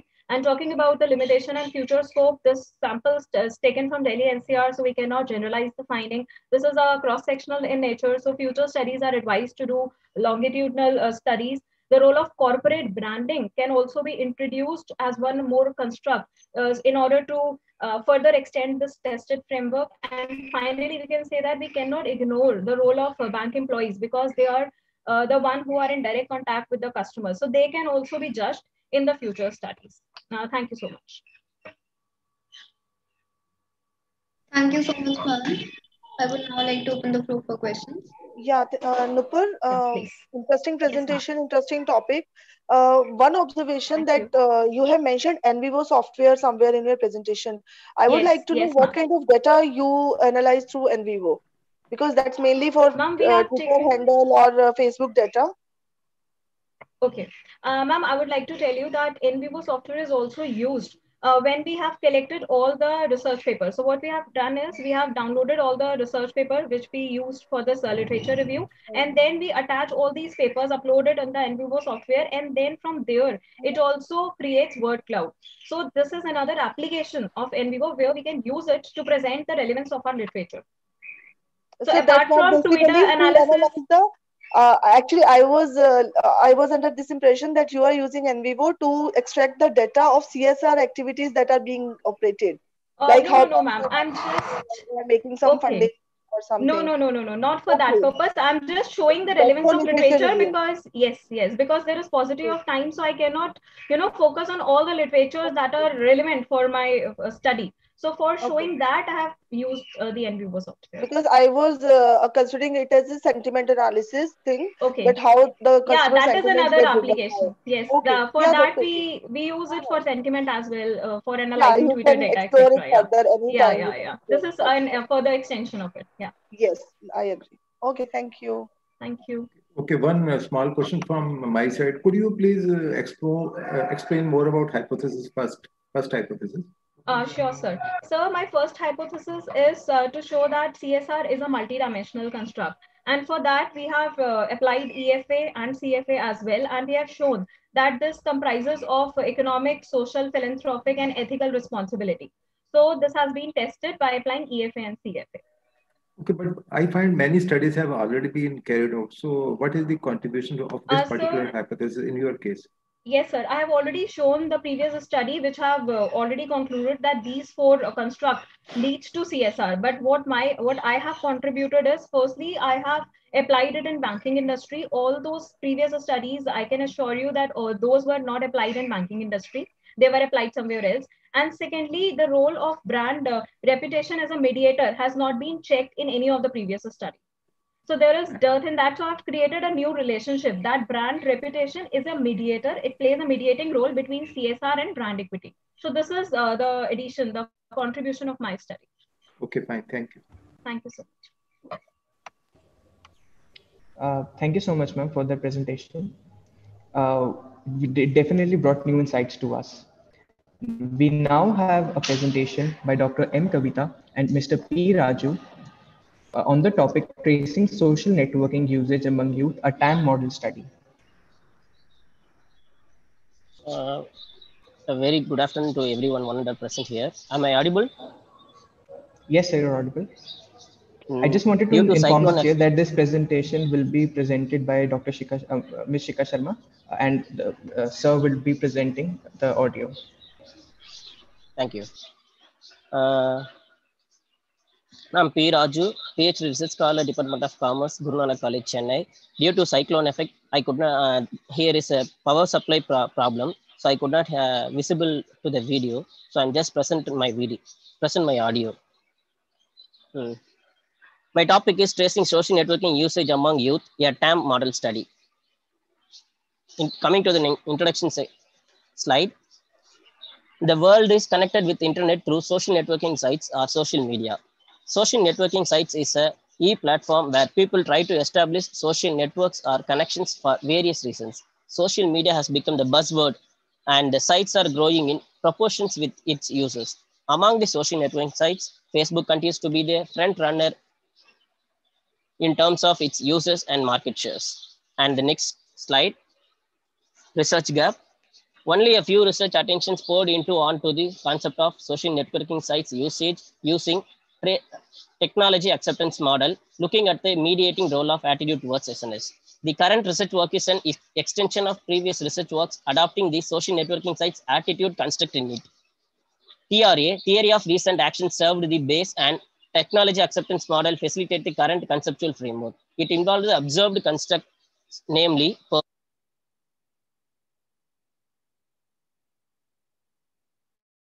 usage intention,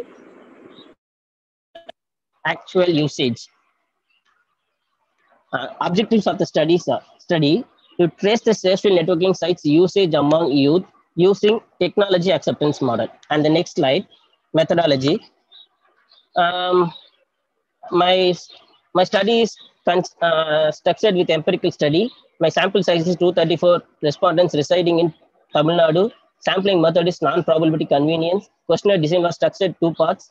First part dealing with demographic profile, and the second part had 25 questions measuring perceived usefulness, perceived ease of use, social networking sites attitude, intention to use social networking sites, and social networking sites usage.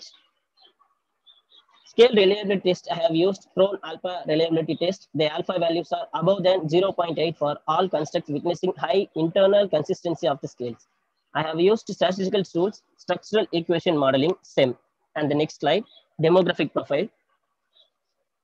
My demographic profile deals with 153 males and 81 females. Their mean age is 27 years, and the majority of them belonged to undergraduates, and their family income majority of belong between 30,000 to 50,000.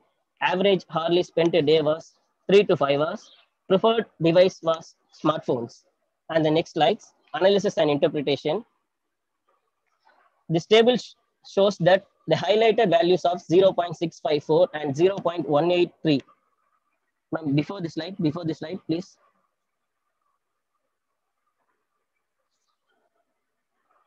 Next.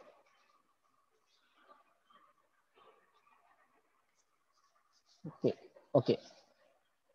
Both perceived usefulness and perceived ease of use simultaneously exert a favorable effect on social networking sites attitude.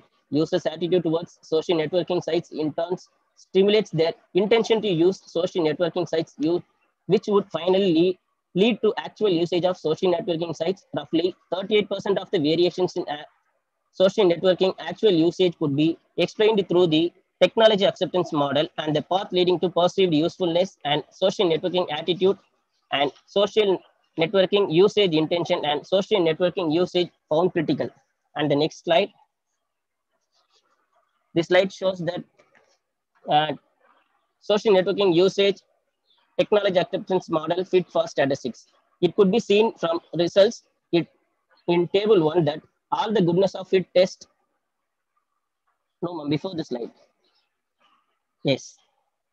Goodness of its statistics like CFI, NFI, GFI, and AGFI were well above than the requisite minimum levels, and CMIN, RMSEA, and RMR were much below than the prescribed tolerant points. All this goodness of its statistics confirmed that the data fit model excellently and interpretation of hypothesis could be proceed. And the next slide, inference. The model developed explains 38% of the variations in social networking actual usage and part leading to perceived usefulness, SNS attitude, SNS usage intention, SNS usage found crucial. Perceived usefulness and perceived ease of use had a significant direct effect on social networking sites attitude and indirect effect on social networking sites usage intention and and social networking usage. And social networking sites attitude had a significant direct effect on SNS usage intention and both direct as well as indirect effect on social networking sites usage. Social networking sites usage intention had a significant direct impact on social networking sites usage. Coming to the next line conclusion. India is transforming as one of the largest online markets of the world. The number of active social networking sites users is upsurging. India has become one of the rapidly progressing markets for the social networking sites. Social networking sites have occupied an indispensable place in the lives of youth across the globe. The degree to which social networking sites are made easy to use and extent to which it was perceived useful would be make users to develop favorable attitude towards social networking sites, falling in line with the base of theory, recent action. Attitude influence the intention to use social networking sites and which in turn affect the actual social networking sites usage among youth. The study not just emerged as a evidential research contribution for the strength of technology acceptance models application in the context of social networking sites usage, but also establish the capability of the model premises that behavioral intentions would be the primitive antecedent of actual behavior. Thank you.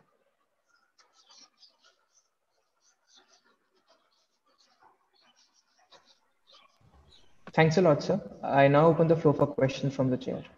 Yeah, my question is regarding the sampling. You have mentioned that you use non-probability sampling, specifically convenience sampling.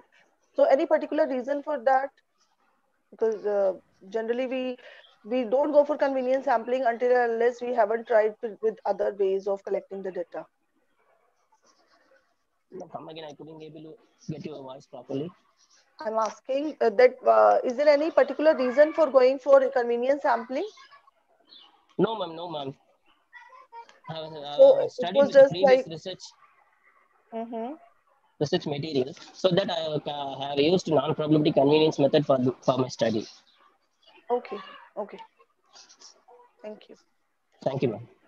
So one small question from my side. Again, I am repeating the Yes, same sir. question. I find so many studies on this type of topic. Any special contribution or any special finding in the context of Chennai you will be able to highlight? That I want to hear from you. Come again, sir. Sorry, sir. I couldn't able to get your voice. Hello. Hello. Am I audible? Yes, sir. Yes, sir. One general question from my side. I find so many studies have been carried out on this topic from Okay, sir. so many years. Any special contribution you would like to highlight? So sure, sir. I'll try, sir. Yeah.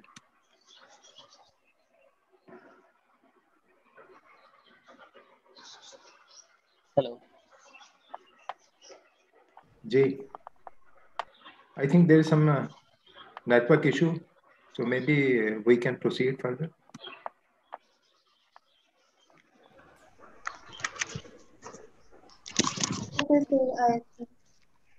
So, hello. Yes, sir. I think there's some network issue, so we can proceed further. Sure, sir. We can proceed. Alright, so next we have the paper titled Understanding the Gen Z Viewing Behavior and Attitudes Towards Digital Advertising. This will be presented by Mr. Perumal P. from Guru Nanak College, Velachery and Dr. M. Kavita from the same college. Thank you. Shall I start, ma'am?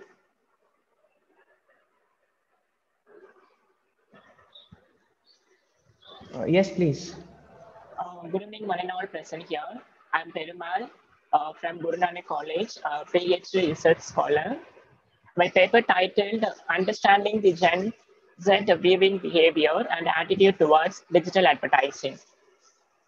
Let's start with the introduction. The Indian digital advertising is witnessing the phenomenal growth and seen as the fastest growing market of the world. The rise of digital penetration has changed the way Indian consumers live, buy, and travel.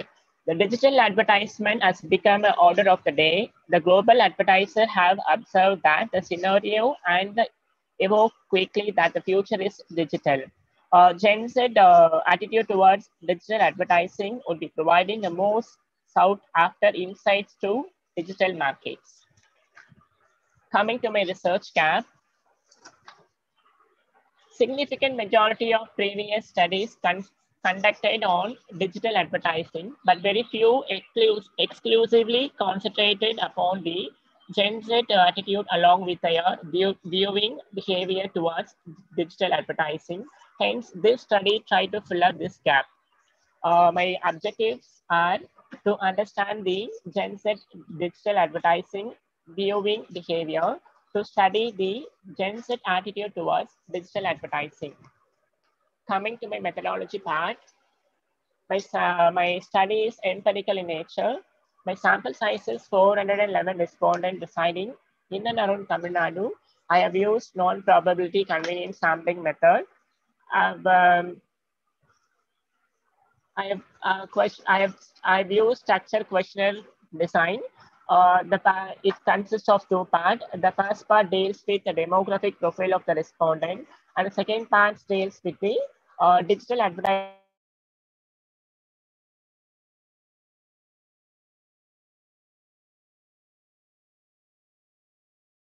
So you're not audible.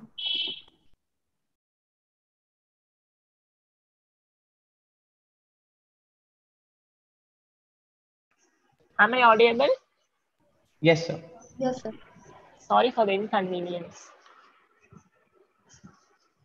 I have used Cronpack Alpha reliability test. I've used descriptive statistics and personate analysis. Coming to my demographic profile, it consists 270 males and 141 females, and their mean ages 22 to 24 years. The majority of them belonging undergraduates, and they found to be salaried people. And their monthly income category belong between 1 lakh to 3 lakh. The average hourly spent a day, 1 to 3 hours. Their preferred mode is smartphones and laptops. Coming to my findings and discussion, all respondents watch digital advertisement. About 49.1% respondents reported the smartphones are their preferred device to access a digital platform. And Facebook is a top list of the preferred social platform to come across digital advertisement, followed by YouTube and Instagram. A considerable majority had a tendency of always clicking on digital ads and video advertisement or their preferred digital advertisement type. Nearly 35.2% of the respondents spend 1 to 3 hours daily on internet, followed by less than our 25% category. 2 to 6 p.m. is the preferred time slot for the respondent. Majority of the respondents are never influenced by the digital advertisement in buying the product. And coming to my conclusion, my research showed that smartphones were their preferred device to access digital platform. Facebook was the most preferred social app. Gen Z respondents hold moderately favorable attitude towards digital advertising and get influence in buying the product. Gen Z tends to be showing a positive signal to digital advertising, customizing the digital advertising approaches in such a way evoking favorable attitude among potential audience would bring in future outcomes. Thank you.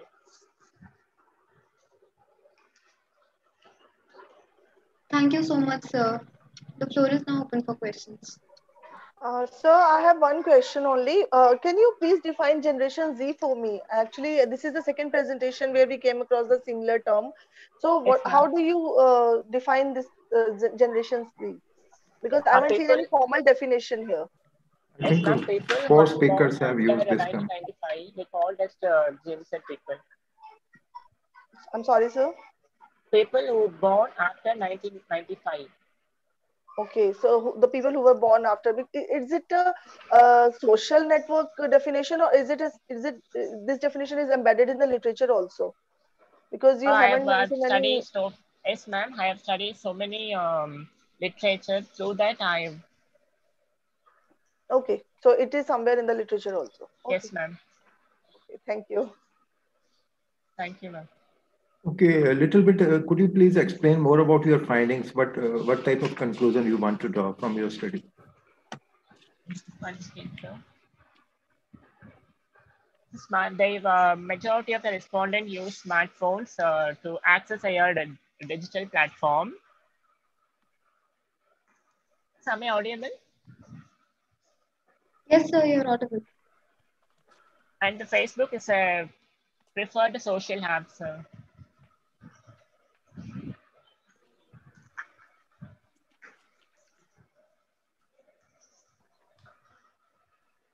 Hello?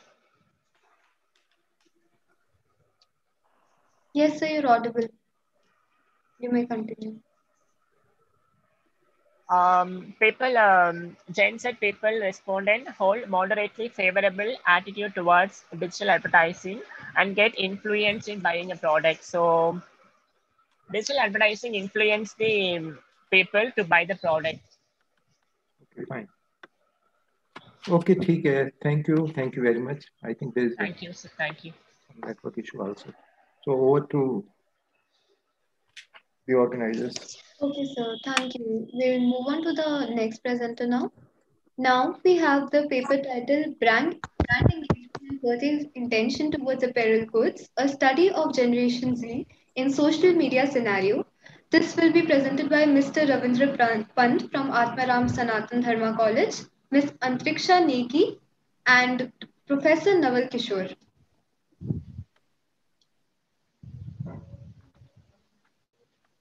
Hello.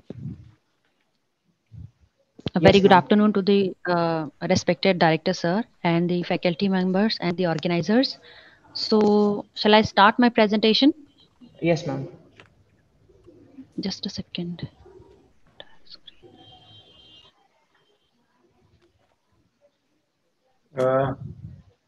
Doctor Saheb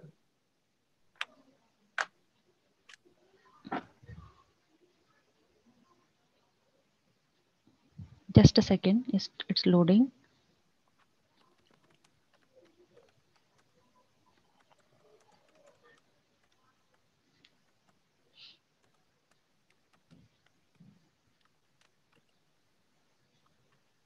Is my PPT visible? No, ma'am, not at the moment.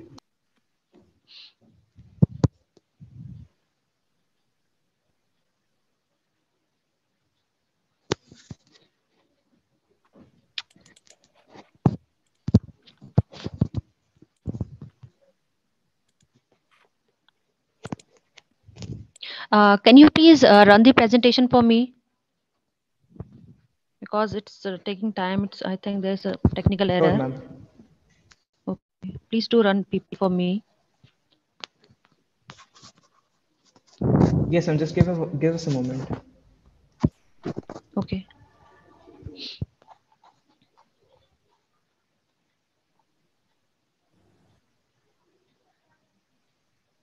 You may continue, ma'am. Okay. My paper title is Brand Engagement and Purchase Intention Towards Apparel Goods, a study of Generation Z in social media scenario. And myself, Antriksha Negi, I am research scholar from IGNOU. So, as all of us know, that social media is the emerging term, and people nowadays have become so much habitual of using social media platform for the purpose of sharing information, for the purpose of advertising their product. So, this paper specifically is going to focus on Generation Z and what is the extent to which the advertisement made on social media is going to impact the brand engagement and purchase intention of Generation Z with special reference to apparel goods only. So please move ahead to next slide.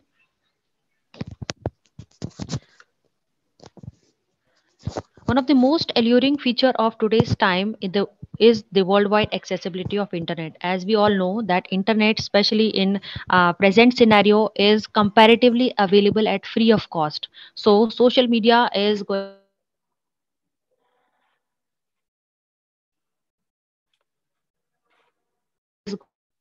to Yes, ma'am. The voice was capture a breaking. larger share in our day-to-day life. So these people, hello, And there is am some I audible? disturbance in our audio.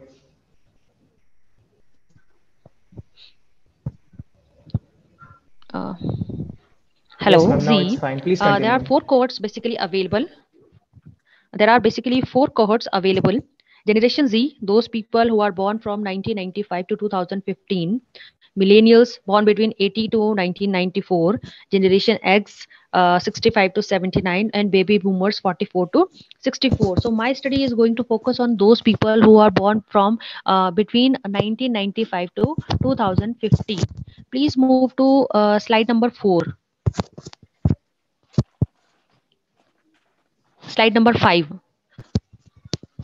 Now this particular slide is going to highlight highlight the definition of different variables I have used in the study. For example, information motive. These are the four types of motives being used in the study: information motive, convenience motive, entertainment motive, and social interaction motive. So information motive, basically this motive implies that what is the extent to which the people are going to make use of social media to seek the information from the other users. Convenience motive means basically something without having any problem, any difficulty, the people are going to access social media. Entertainment motive, just for the sake of entertainment, just for the sake of, you can say, passing the time, the people are going to make use of social media. So this is also one of the motive to use the social media. Social interaction, yes, we all know that social media is primarily going to focus on the social interaction. So these are the four types of motive, and impact of these four types of motive on brand engagement, which implies a strong feeling towards a specific brand, which may be depicted by readiness of the consumer to spend scarce resources on the brand product. Brand engagement is defined in this particular manner. And finally, this brand engagement, whether it is going to lead to purchase intention, that is the behavior of the consumer to act in a particular manner to purchase the product, which is being advertised by the marketer in social media platform. Please move to the next slide. Sixth slide, objectives of the study. The study is going to focus on these specific objective to explore the impact of different motives on different motives to use social media on brand engagement with reference to apparel goods. Number one, impact of information motive on brand engagement, convenience motive on brand engagement, entertainment motive on brand engagement, social interaction motive on brand engagement, and what way this brand engagement is going to lead to purchase intention. This is my second objective. Next, hypothesis. Based upon the objectives of the study, the hypotheses are also framed. That hypothesis one says there is no significant impact of information motive to use social media on brand engagement with reference to the apparel goods. And similarly, there is no significant impact of convenience motive to use social media on brand engagement with reference to apparel goods. For entertainment motive, for social interaction motive, and finally, there is no significant impact of a brand engagement on purchase intention of consumer. Next, this is my research methodology. I have adopted a structured questionnaire. Descriptive research design was followed, and the target population for the study is Generation Z, those people born between 1995 to 2015. And sampling method I have used is convenience random sampling I have used, and survey instrument development 5-point Likert scale ranging from strongly agree coded as 1, strongly disagree coded as 5. Please proceed ahead to next slide. These are the variables and the scales from which these variables are adopted for this study. Different motivations to follow apparel by information motive, convenience motive, entertainment I'm motive, sorry and to social interrupt interaction you. motive. Hello. But yes, I'm sorry to interrupt you, but due Yes. to limitations of time, I would request you to kindly finish your presentation in the next couple of minutes, please. Okay. Okay. Variables, these are the scale. Okay, let me just quickly come to the analysis and discussion part. Analysis, all the reliability figures are up to the acceptable limit, that is zero point 0.7 as prescribed by Nunley in 1978. And KMO Bartlett's test implying the sampling adequacy, also giving 0.908 figure, which is also within the acceptable limit, zero point 0.5. And after that, please proceed ahead to my 12th slide of CFA model. This CFA model, initially the first round of the CFA was conducted, and a strong correlation between convenience motive, social interaction motive, and information motive was found. Therefore, please proceed ahead to the next slide. Uh, uh, then all these three motives, convenience motive, social interaction motive, and information motive, were merged to one variable, and again CFA was conducted. Next slide.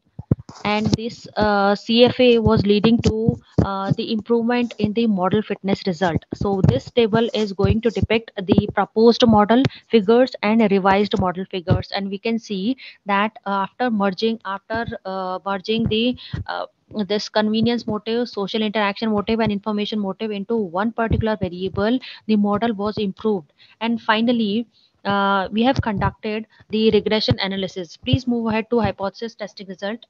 Hypothesis 1. Hypothesis testing result. Hypothesis 1, the testing simple regression test result implies that a p-value less than 0.05 and information motive is going to explain 45.6% variance in brand engagement.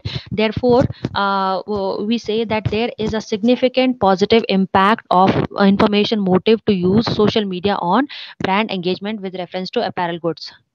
Similarly, for the another I'm sorry to interrupt you, hypothesis we but can found. we quickly Hello. come to the conclusions and findings? We are short of time. We are running late, please.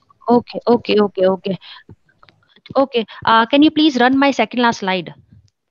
Hypothesis testing result where it is being displayed, because I cannot see the slides. Hypothesis testing results Yes, ma'am, we are working on that. in one table.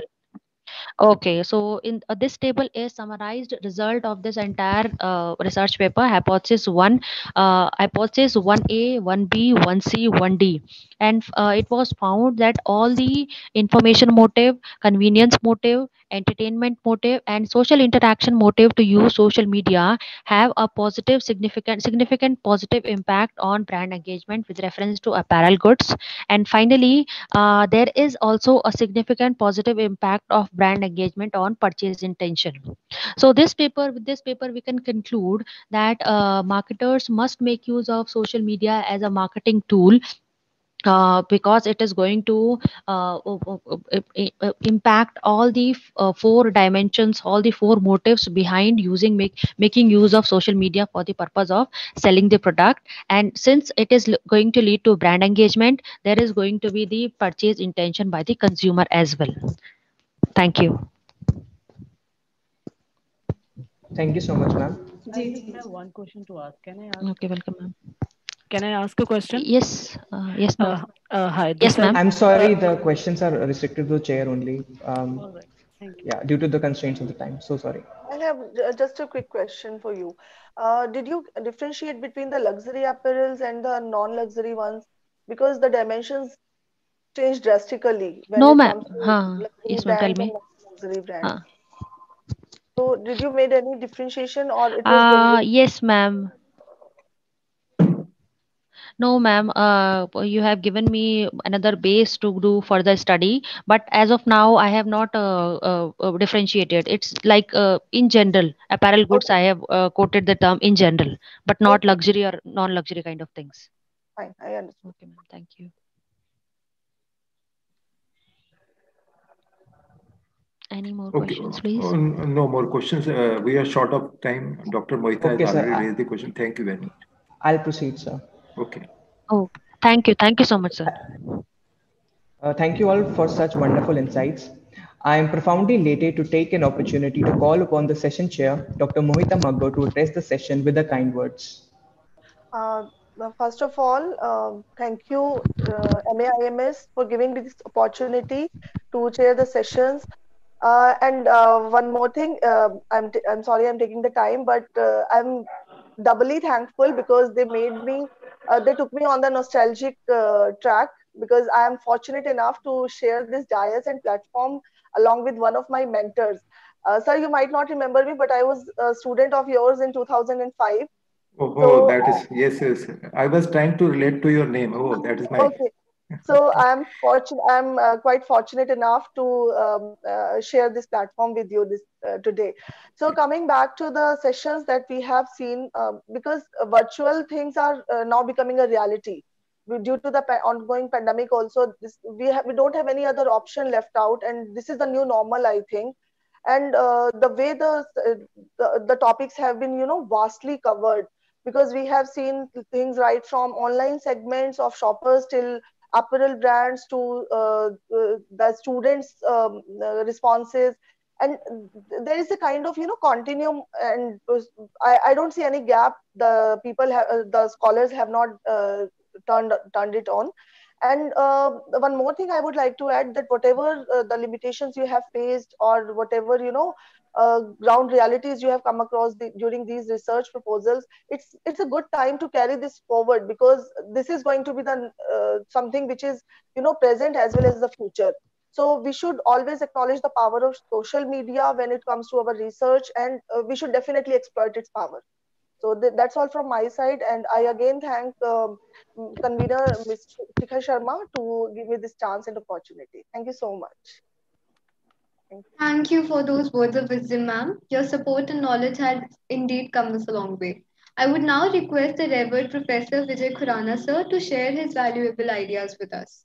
So first of all, I'm happy to work along with Dr. Mohita Megha. In fact, I've been thinking time and again, "Okay, look, this name I have come across earlier also. So I'm so happy. And again, Dr. Mohita has rightly highlighted. We know COVID has brought a major digital disruption. So things are going to change at a very fast rate. So we have no option but to adapt to the change. Maybe we have to work ahead of the change also. So I'm thankful to Dr. Mohita also, and I'm also thankful to all the participants. I was observing we have got contributions from Chennai, from Odisha, on varied topics. So in that sense, it has been a wonderful session. So I thank all the participants also. Thank you very much. Thank you so much, sir. Professor Khurana always has the choicest of words. Always a pleasure, sir. We have heard many eminent speakers deliberating in the areas of marketing and digitalizations. All these valuable insights gave us a new perspective that one should adopt while discussing these issues. Neil Armstrong once said that the research is creating new knowledge. On this note, I, Shivain, And I, Ananya, take you take leave. Thank you and have a wonderful evening ahead. Now, I would like to invite Ms. Shikha Sharma for her concluding remarks and the vote of thanks. Thank you, Ananya. It's an opportune moment to thank the session chair, Dr. Mohita Maggo, and session co-chair, Professor V.K. Khurana, and all the participants of session 2, Revamping Marketing.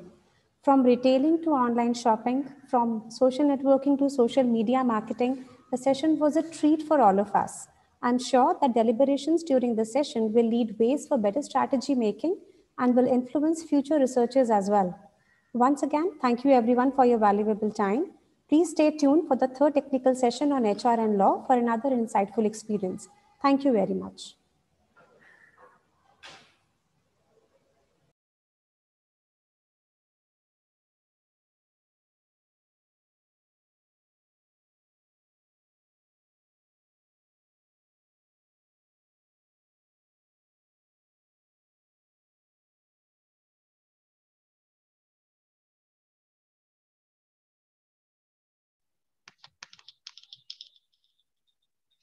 Good afternoon, Excellencies, distinguished delegates, ladies and gentlemen.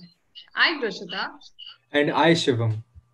feel privileged to welcome you all on behalf of the Maharaja Agrasen Institute of Management Studies, who has clubbed us all together for this international conference. Well, Dean William R. once said, "The aim of education is the knowledge not of facts, but of values." In occasions like these, we get opportunities to test our knowledge and understanding. We look forward to get an exposure about what the best of the brains think about the issue, that is digitization of law and HR, challenges and opportunities. We have a total of 10 papers lined up for presentation in this session. The topics of presentation would revolve around digitization of law and HR. It will be our pleasure to invite the conference joint secretary, Dr. Nisha Dhanraj Diwani, assistant professor MAIMS, for the welcome address. She has done her PhD LLM corporate law and BA LLB from Jamia Millia Islamia. She has practiced as a lawyer in Delhi High Court for 3 years. She has worked with reputed law firms and senior partners, handling IPR matters for 2 years. In addition, she holds more than 9 years' experience in academics. She qualified the UGC NET and JRF in 2010. She has many research papers in various national and international reputed law journals. Recently, she has edited one book on protection of traditional knowledge and IPR with Professor Amulya Gurtu, University of Wisconsin, USA. Over to you, ma'am. Thank you, Krishna, for your wonderful introductory remarks. The COVID-19 pandemic has challenged every organization in various sectors of activity.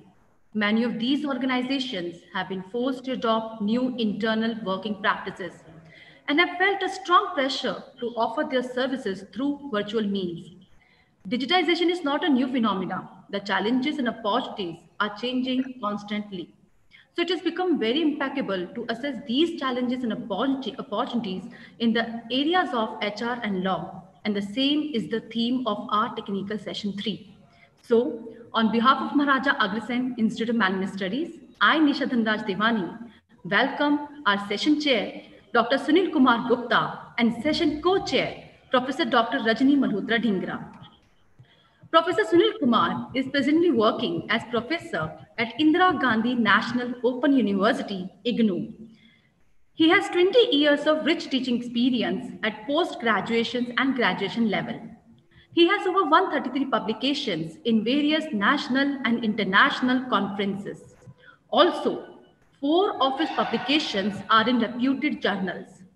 His area of specialization is finance and taxation. He frequently delivers lectures on taxation and accounting. He has his live telecast programs on DD National Channel Gyan Darshan at IGNOU. I welcome you, sir, for this technical session 3. Now, I would like... Thank you, Nisha ji. Thank you very much. Thank you, sir. Now, I would like to introduce our co-chair, Professor Rajni Malhotra Dhingra, Principal, Department of Law, MAIMS. Professor Rajni has done her Master of Law from Guru Nanak Dev University, Amritsar. She has served as Dean at Vivekanand Institute of Professional Studies from May 2013 to December 21, 2015. She is a regular resource person at Legal Aid Cell, District Court Rohini, and also a member of District Legal Service Authority. She participated in the 33rd study session of International Institute of Human Rights held at Strasbourg, France in 2002. Her area of specialization includes law of contracts, human rights, and property law. She has authored 5 books, and one of her books is in the Library of Parliament. She joined as Principal, Department of Law, MAIMS in September 2020. We welcome you, ma'am.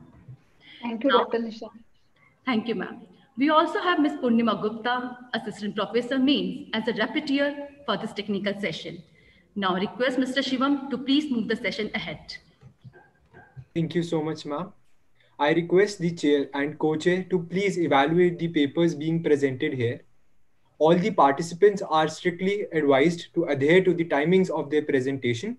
That is 5 minutes for presentation and 2 minutes for question and answers. And all the participants are requested that whenever they come forward to present their paper, they are requested to please make sure that their cameras and mics are turned on. A buzzer sounding like this will be played when 4 minutes have been over and 1 minute is left, and the presenter should conclude the presentation. Now, We call upon Ms. Neha Sahani, Ms. Rachna Chandan, Ms. Divya Thakur from Banarasi Das Tangiwala Institute of Hotel Management and Catering Technology to present before us their views on the topic. Impact of mentoring practices towards retrieval of hotel workforce in this pandemic time. Good afternoon, everybody. Can you hear me? Yes, ma'am. Yes. You are audible. Okay.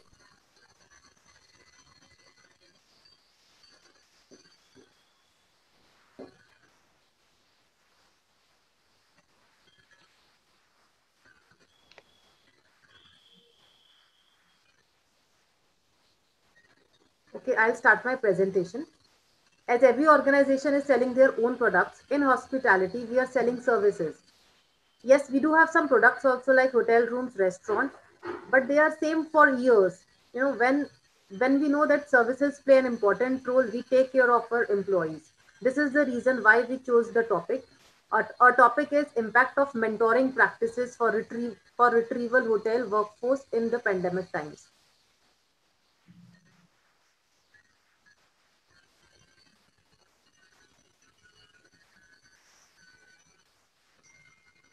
Now, what is the meaning of best staff? Best staff are created when it comes to hospitality. Giving them training, motivating them, and to choose the right mentorship program are some strategies to make the best staff. The best investment for being the best hotel is having the best staff. Mentoring provides career and physiological support to the prodigy. I'll come to the literature review. As we know that mentor is a person who is experienced, he or she share his knowledge to the less experienced person, and the less experienced person is mentee who has little less experience, and he wants to get the mentorship program to develop confidence or for the proficiency level. Now at this point of time, I would like to tell you that choosing a right mentor is also important part. Mentor need not, it is not always necessary that mentor has to be from the same industry. But in hospitality, as the major challenges are staff turnover, less salary. So the person who is a mentor need to understand, especially during this post COVID-19, it is very important for a person to get trained under a right mentor. As Razagde in 2012 said, in one of his studies on retention management in Indian hotel industry, identified fewer wages and long working hours are the major factors of staff turnover. Objective of our study is to identify mentorship as a succession practice for the hotel workforce during this pandemic era of COVID-19. Our methodology, we have taken all the research from all the data from the primary, from the secondary research. We have taken the reference from books, from journals, and from the websites also. From the findings, we have come to find that mentoring has been searched for decades. Depending upon different studies of various researchers, academicians, and dimensions for mentoring practices, it is identified that there are 4 major variables. First is to develop a peer relationship. Hospitality is nothing without a team. When a team is good, relationship among people is also good. So the output obviously is going to be great. Second is developing and enhancing communication skills, because in our industry various people come from different nationality, from different religion. It might be possible that they know one language but another language they are not aware of. So people have to be very fluent, they have to be very commanding when it comes to communication skill. Third point is maintaining privacy and confidentiality. There can be a lot of points which mentee do not want to share with others, so mentor has to make sure that privacy is maintained. Last point is performance evaluation. In this point, mentor must know that he has given the right feedback to the mentee, and what mentee is getting is also valuable when we talk about from the mentee point of view. In the conclusion, mentoring has to be utilized as human resource development tool, which will help in developing peer relationship, enhancing communication skills. Mentoring practices like frequent feedback, privacy, and confidentiality should be adopted.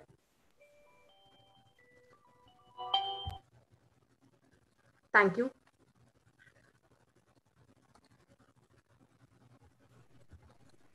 I request the session chair and co-chair to please ask questions, if any. Um, so, Miss Yeah, Divya, Shivenji, yes. please, sir, please. The candidate has, presented the research paper. So one very important aspect in this is that because the candidate has not, specified the, current amount of work which has already taken place. So without knowing the current status of the work which has already been done, so probably to the best of my knowledge, no contribution can take place because unless we identify the current status of the work and then just start trying to identify the gaps, and then the researcher tries to bridge those gaps, so that bridging the gap is probably the contribution of the researcher. So that is somewhere it is lacking. So this is my concern. Additionally, Dr. Divya, as I see in your sources, you are just mentioning 2009 and 8, and it shows that the study is not recent, although you have taken the topic that is during COVID-19, the role of, you can say, mentorship. So I think so if you will add recent studies, it will make your research paper, I think so, of any use. Right, ma'am. So, Ma'am, actually, we all are teaching in hotel management, Banasida Chandiwala College. Ma'am, okay. actually, this research was done on our students only, and for them, mentors are us. So it is a working paper actually. But ma'am, the paper which I have presented today is purely based upon the secondary research. But do you want to say that after 2008 and 9, no work has taken place on this particular aspect? Right, Because ma'am. now we are living in 2020. Exactly, ma'am. Right, ma'am. Okay. Thank you so much. Thank you, ma'am. Thank you so much, author, for sharing your deep knowledge on this issue. Your session was full of enthusiasm and valuable knowledge on how hotel workers could restart their business during this time of pandemic. The next distinguished to honor us with their knowledge are Dr. Mamta Sharma and Ms. Bhavya Sharma from School of Law, Justice and Governance, Gautam Buddha University. Now, I request the authors to present their research paper on the topic Need for Mediation in Maritime Disputes and make sure that the mic and camera is turned on. Good evening, everyone. I'm Bhavya Sharma, and I'm presenting a paper on the topic mediation in maritime disputes. Yeah.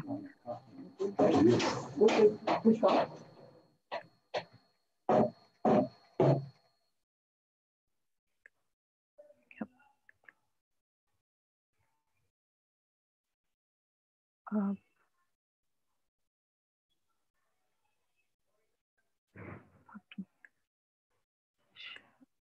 um, I'm sorry for the delay. I'm unable to share my screen. I'll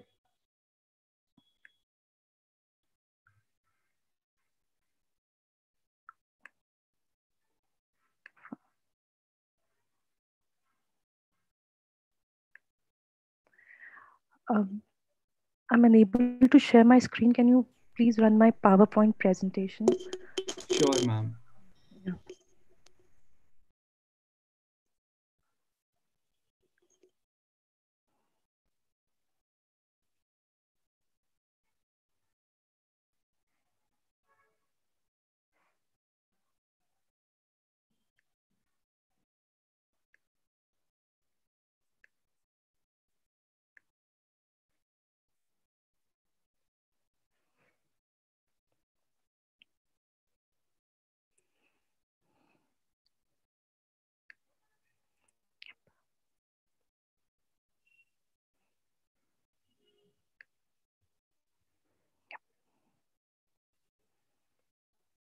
Yes, can you please start?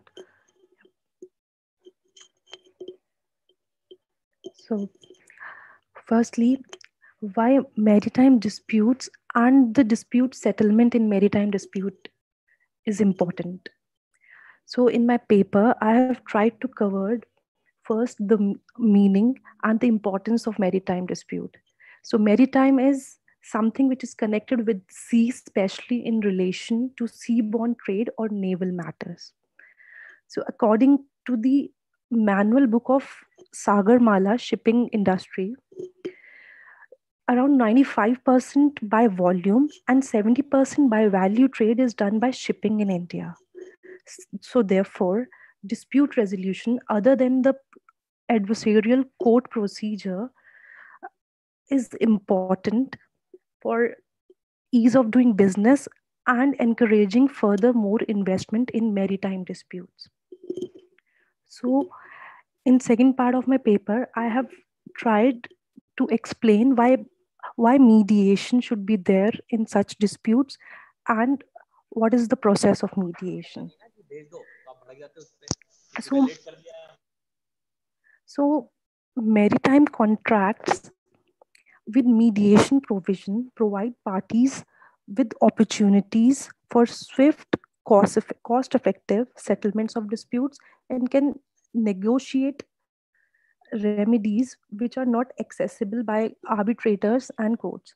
So basically, firstly, I've tried to identify that whenever we talk about the dispute settlement, we are just talking about arbitration, not mediation or negotiation. Nothing else is even mentioned, just because there's no codified law for that. And arbitration, in my point of view, and what is very near to the adversarial process that we adopt in court. So why mediation? Bhavya ji, Yes. please you focus on your research objectives and research methodology part. So don't waste your time on introductory part, right? Okay, sir. So it was a descriptive study, and mainly I have read some literature from other research papers and some the basic process of mediation.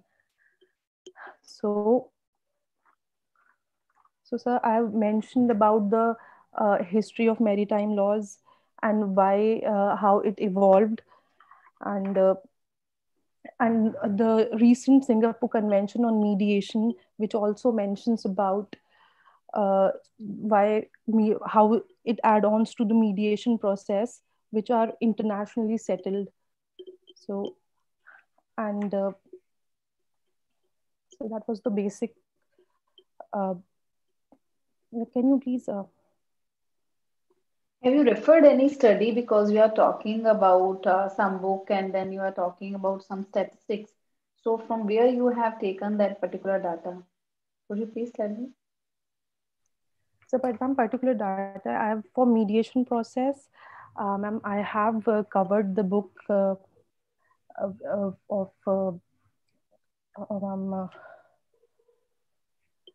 I'm sorry, I don't have the tape. Sorry, ma'am. So how the mediation will help in maritime affairs? Yes, ma'am. So, ma'am, basically the issue that we have in maritime disputes is the jurisdictional issue. And the jurisdictional issue in water, it's very like we have millions of contracts. If you can say that, like we have so number of contracts and those things. Like if we are going for FOB or CIF contracts, that those are cost. Those are free on board and cost, insurance, and freight. Insurance. Yes. Yeah. Yes. So, ma'am, there are n number of contracts in that. And when it comes for on jurisdictional issue, so the courts are unable. They are stuck on a jurisdictional issue at the very first point. So if we are adopting mediation, then it is free from those jurisdictional issues to a certain point of to a certain extent, and then the disputes can be resolved in a more better ways and in an efficient manner. Thank you so much. Yeah. So do you want to ask anything? Yeah, there is one question, Bhavyaji. Yes, so, how do you justify your contribution in this research paper? How do you feel that you have contributed, something in the field of research? it's particularly regarding this thing. So because not, sir, the I have found out that I have, after researching, after writing this paper, the one issue that is left unanswered is that every time, why do we need a codified law for mediation in India? That was the main thing. That can apply to every particular, like, for that matter, it can for matrimonial dispute, or for any IPR issue, or for that instance any uh, maritime dispute. So if we have a codified law on mediation, then all these things can be, the dispute settlement mechanism can be adopted in a more appropriate manner, and it can be trusted. Thank you. Yeah. Thank you, Bhavya. Yeah. Panelists, do you have any further questions? No, thank you.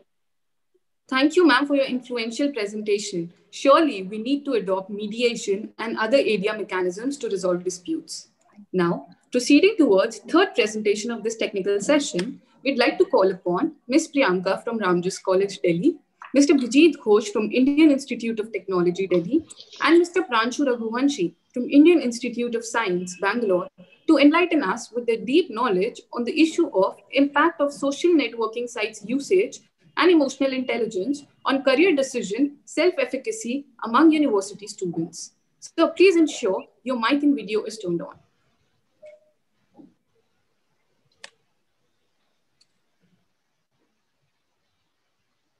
Should I start the presentation? My voice is clear to you all? Yes, ma'am, you're Yes, please audible. go ahead. All right. Good afternoon, one and all. My topic is impact of social networking sites usage and emotional intelligence on career decision self-efficacy among university students. So primarily, the many of the researchers have found that there are many harmful effects when a person is using social networking site heavily. Here, the addictive tendency in the adolescents is 2 to 4 times more than the adults, that make them difficult to concentrate on their career, studies, and education, and that have an effect on the emotional intelligence as well. So we are further try to give evidence the relationship between the social networking sites usage, emotional intelligence with the career decision self-efficacy. Our first variable is emotional intelligence, where we included the perception of emotion, employment of emotion, comprehending the emotion, and management of emotion. The person who have a high emotion intelligence said to be more successful in his life and can balance between the professional life and the personal life. And when we second variable is addictive tendency of the social networking site.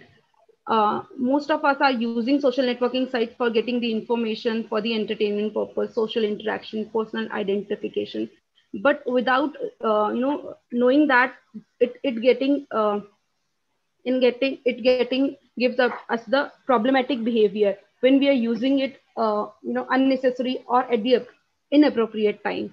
So the addictive tendency we are measuring through the loss of control, withdrawal, and the silence. Here is the career decision self-efficacy, where when a person or individual have a confidence to make a decision about their career and perform the related task, can perform the task related the career decision process, it's said to be career decision self-efficacy. So here there are 5 dimensions: planning, occupational information, goal selection, problem solving, and the self-appraisal. Next is the relationship between three. Here is the emotional variability leads to the different decision in the similar situation. When the person is happy, it can lead to the different decision and the positive decision. And if the person or individual in other mood, it might take a other kind of decision. Maybe not if the positive emotion leads to the positive decision, and negative emotions or moods can lead to the negative relations. Oh, sorry, decisions. Here, the high emotional intelligence people make positive use of their emotions, and the high emotional intelligence people can help in using the social networking site to expand their network, gathering the information, and learning the new skills. Here, here is the sample is 445 students. We collected the data from the University of Students who participated in the research, who all have an active social networking site. who all have active social networking sites, and they fill the predetermined questionnaire. So in our study, in the independent variable, we have a social networking site dependence, emotional intelligence, and for the dependent variable, we have the career decision self-efficacy. All the variable we have measured through the 5-point Likert scale. Here is the sample characteristics where the 60.9% respondent were the female, and 78.2% respondent were lies between the 19 to 22 years old. The total time spent by the respondent we categorized in the 5 category, where 32.8% students or respondent spent 1 to 2 hours on the social networking sites. Here is the data analysis. The assumption of linearity, normality, homoscedasticity were met by all the variables, and the descriptive statistics and correlation analysis were also used to evaluate the relationship between the career decision self-efficacy and the independent variable, where we found that the emotional clarity and emotional repair both had a positive and significant association with the career decision self-efficacy, and the lack of control had a substantial negative correlation or association with the employment information.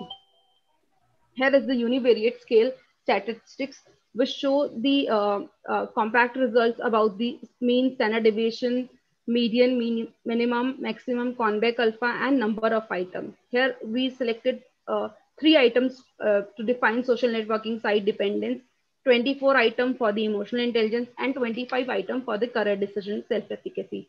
For the same, the convex alpha lies between 0.7 to 0.9. So all the construct give us the reliable and validate results. Ma'am, sorry to interrupt. Ma'am, we are running short on time. Can you please wrap up? Yeah. So the multiple hierarchical regression analysis we examine, where this is the table.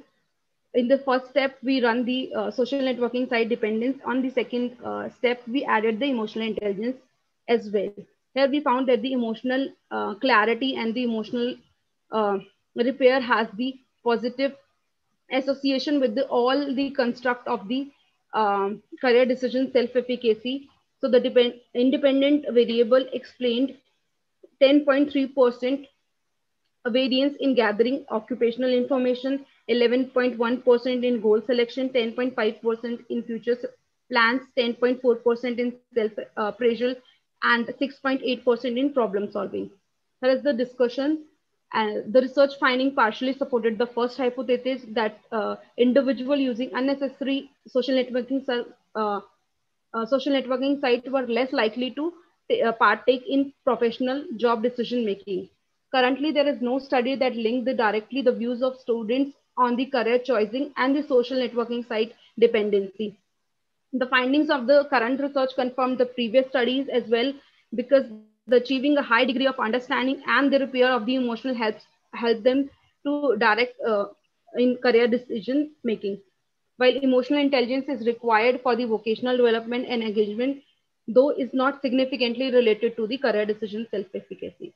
Here we have the limitation that we couldn't follow the random sampling due to the COVID restrictions. So we opted mix of the convenience and snowball sampling.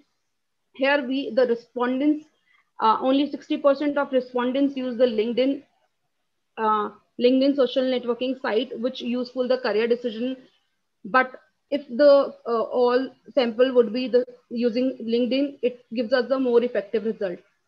According to the authors, there is a misreporting of the actual usage of the social networking site by the respondent, and the conclusion is that we should uh, we should consider that the EI should involve in the curriculum of the university and school as well, and the emotional clarity and repair leads to handle all the situation in the constructive manner, gain input from the various sources for the career decision making, and it is also helpful for the future and selecting their goal as well, and they can also assess themselves and arrive at the suitable career decision. Thank you.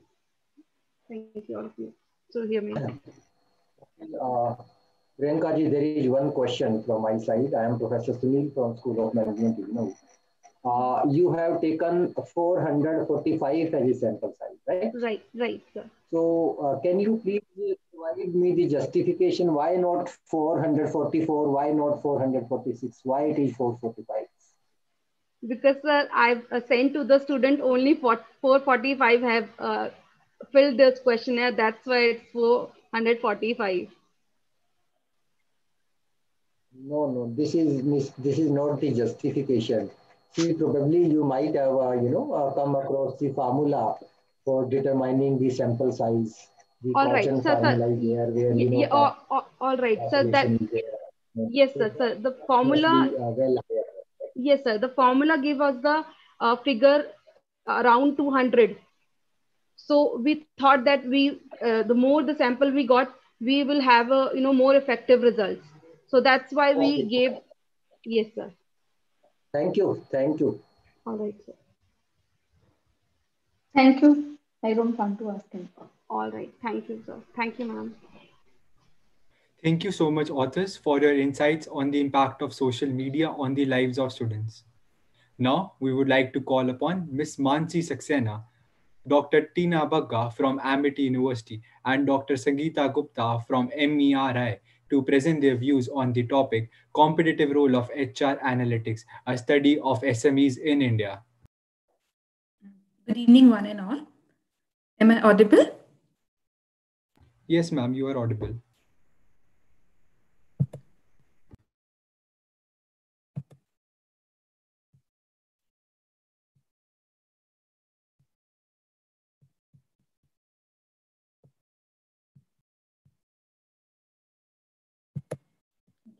So today, on behalf of all my other authors, I, Mansi Saxena, would be presenting our work on competitive role of HR analytics, a study with SMEs in India.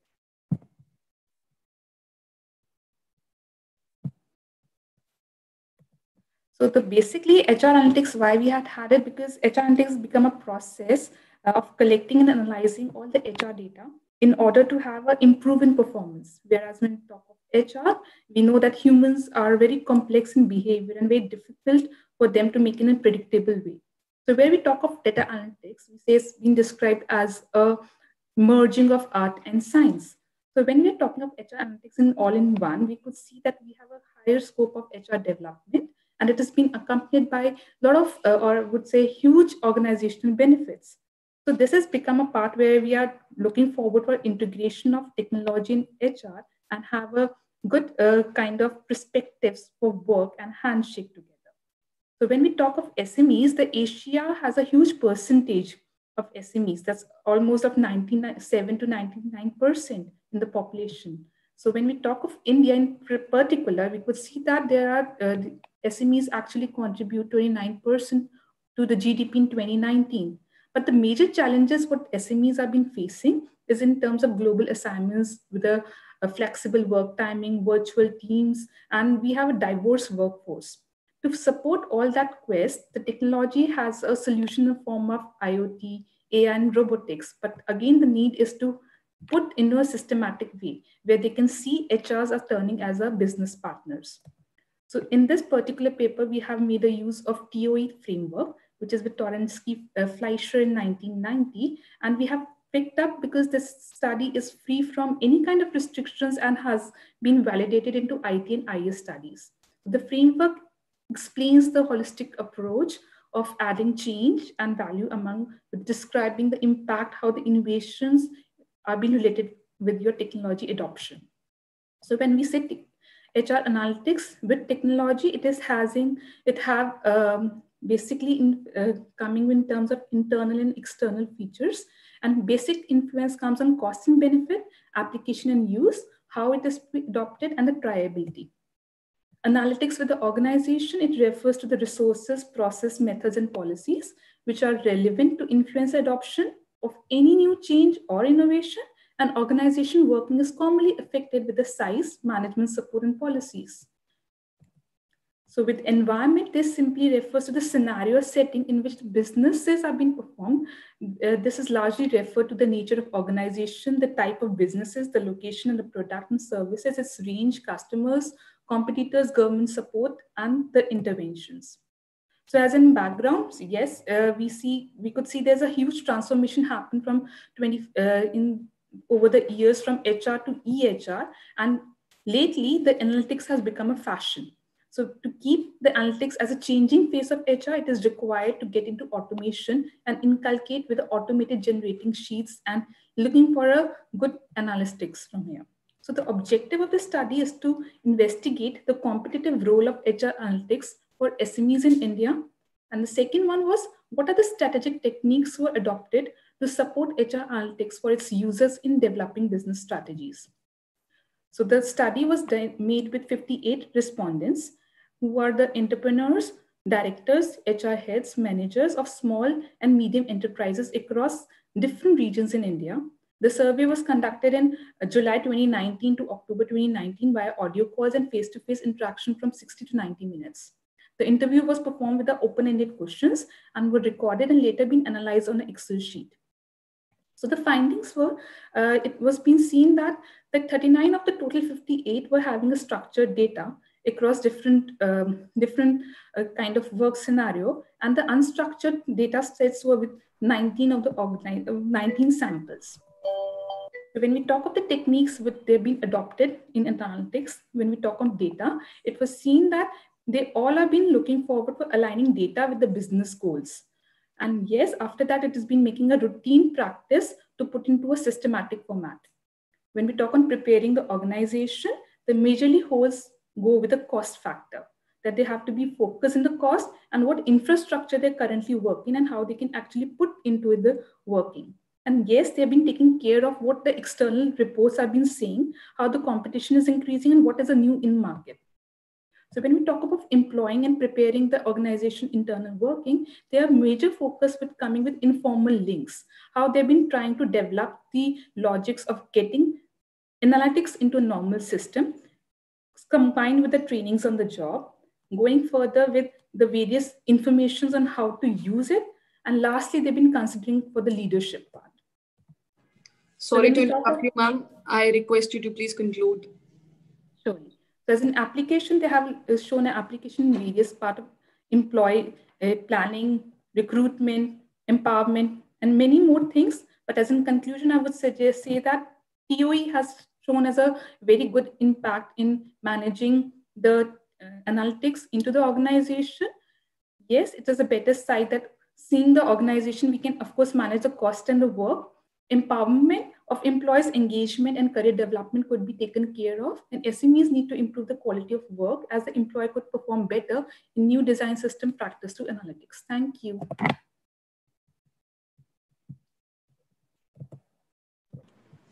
I request the panelists to ask questions if they have any. No. Mansi, there is one question from my side. Can you please name any journal which you have referred for, going through the, review of literature and then identifying the research gap? Any prominent journal or any prominent research paper you have gone through for identifying the research gap? So I have referred majorly from International Journal of Human Resource Management, and the authors which I've been referring to is like Rogus Verghese, then Alec Levinson, and then I have also referred a huge. Where it is being published? Sorry? From where it is being published, Mansi? International Journal From of... where this journal is published? By Taylor and Francis. Okay. I don't know, I'm just facing a little technical glitch. I'm not able to come to the full screen mode and stop sharing. No okay, issue, I got please. it. I got it. Thank you. All the best. All the best. Thank you. God bless you, please. Thank you. That was really a worthy presentation. Thank you so much for sharing your valuable inputs. Now, we welcome Dr. Nanza Gulzar from North Cap University to add glory in this atmosphere by presenting her views on the topic jurisdictional issues of e-commerce transactions with reference to online shopping. Ma'am, please make sure your camera is on. And your mic it's already turned on. A very good afternoon to all of you.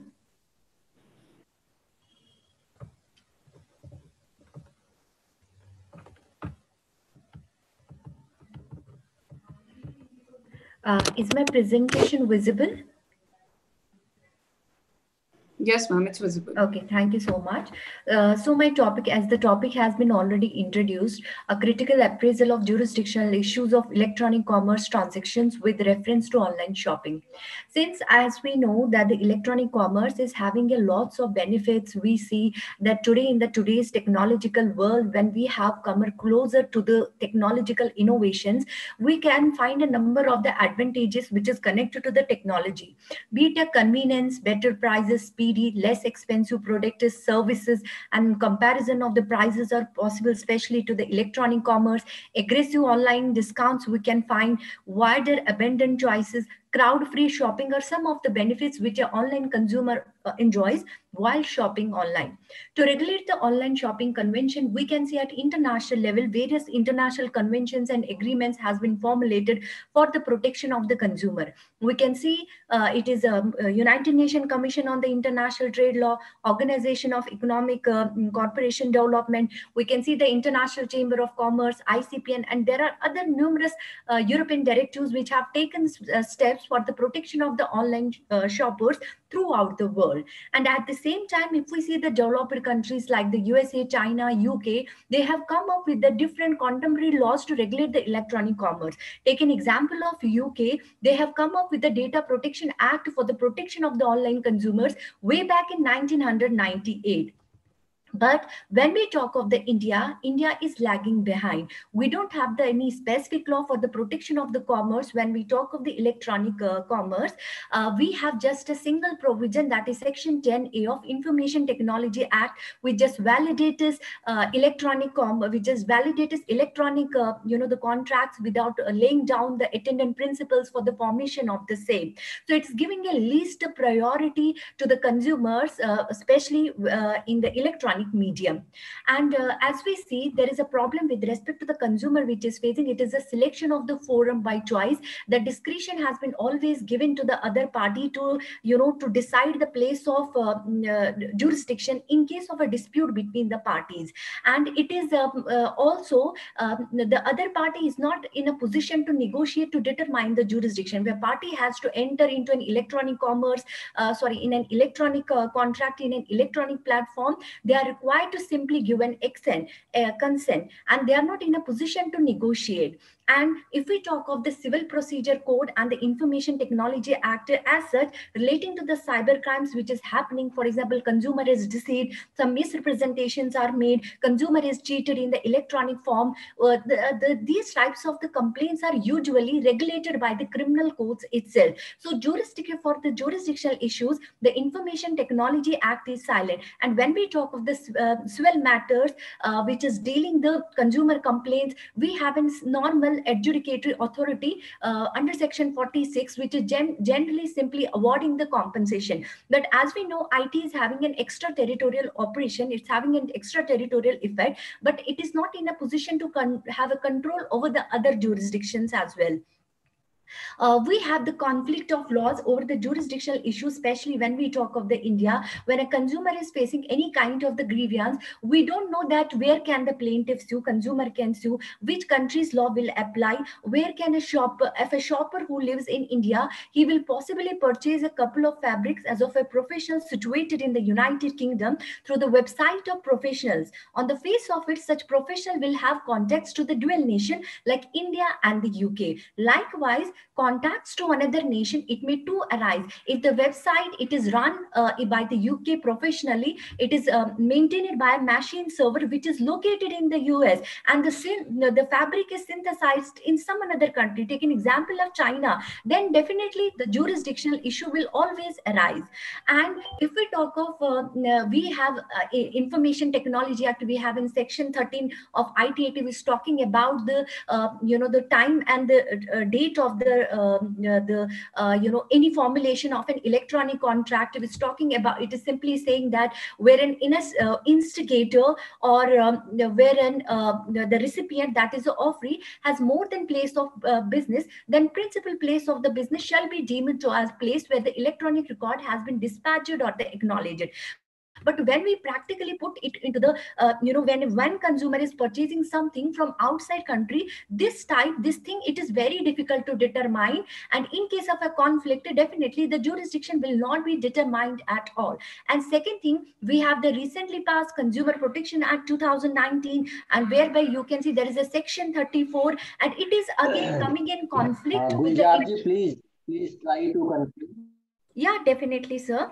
Sir, Please try to conclude. We are having time, shortage of time. So yeah, please try sorry, to sir. conclude as earlier. Sir, my point of contention is that we have an Indian Contract Act 1872, which is not dealing, which is simply dealing with the traditional contracts. We have an IT Act, which is again falling short of, the protection given to the consumer. We have the general CPC, which is not giving a protection to the online consumer. So what I'm suggesting, the USA has adopted a very important approach that is known as the minima contract principle.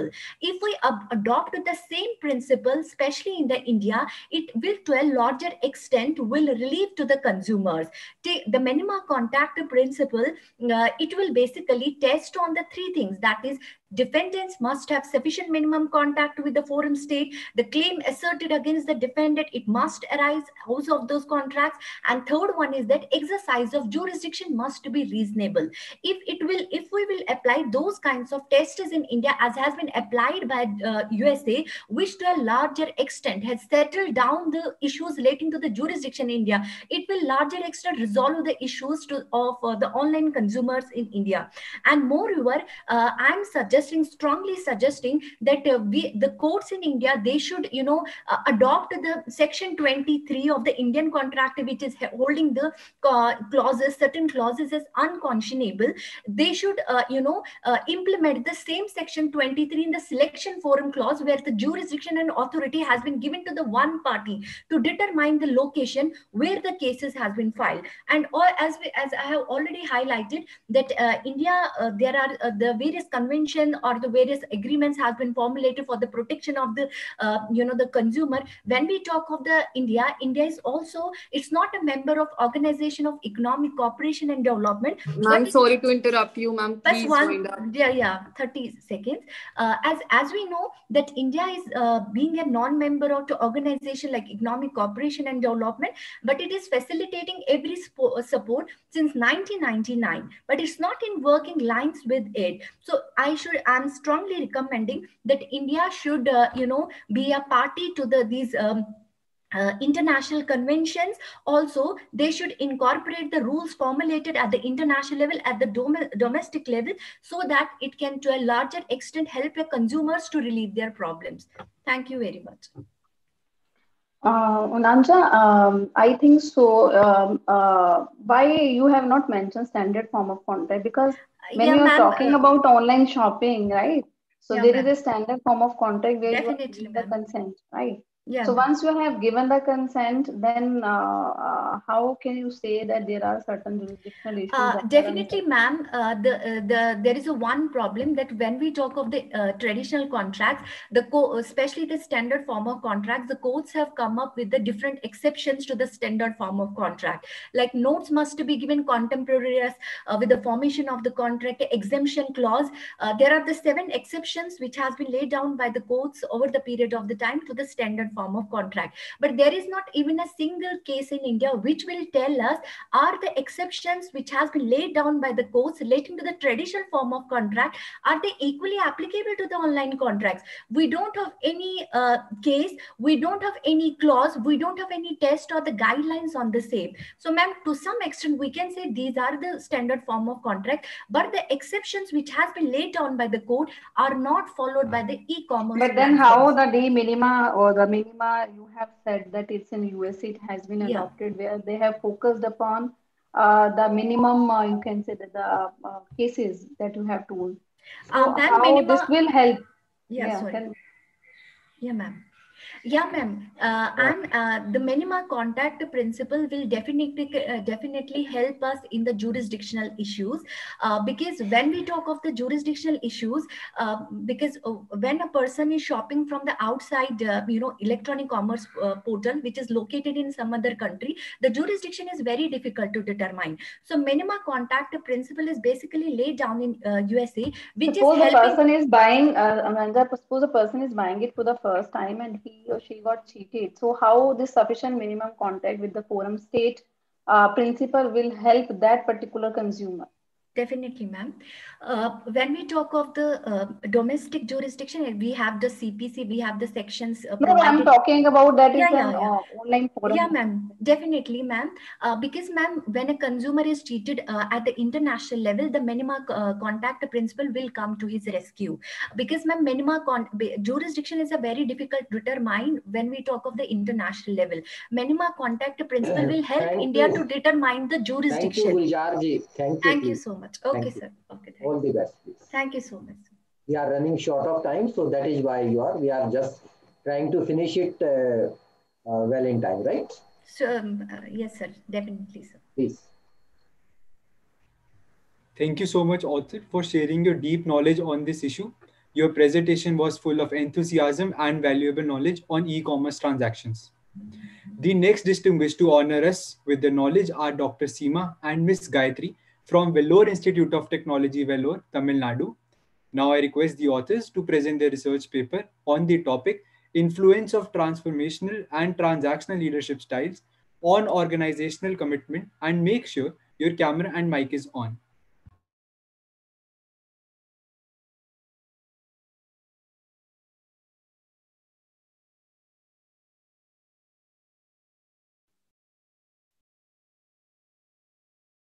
Am I audible? Yes, ma'am. Now you are audible. Okay. Is my video seen?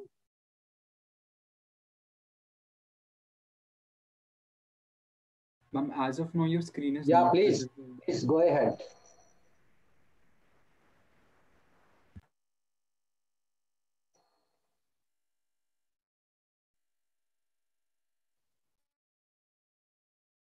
Is my screen visible?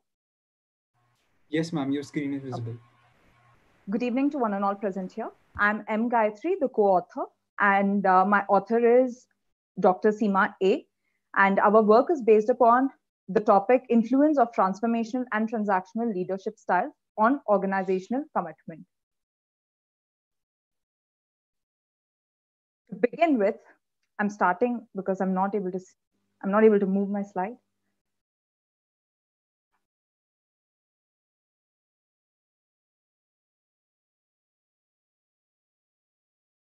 Shivam, can you just guide me? Are you able to see it move?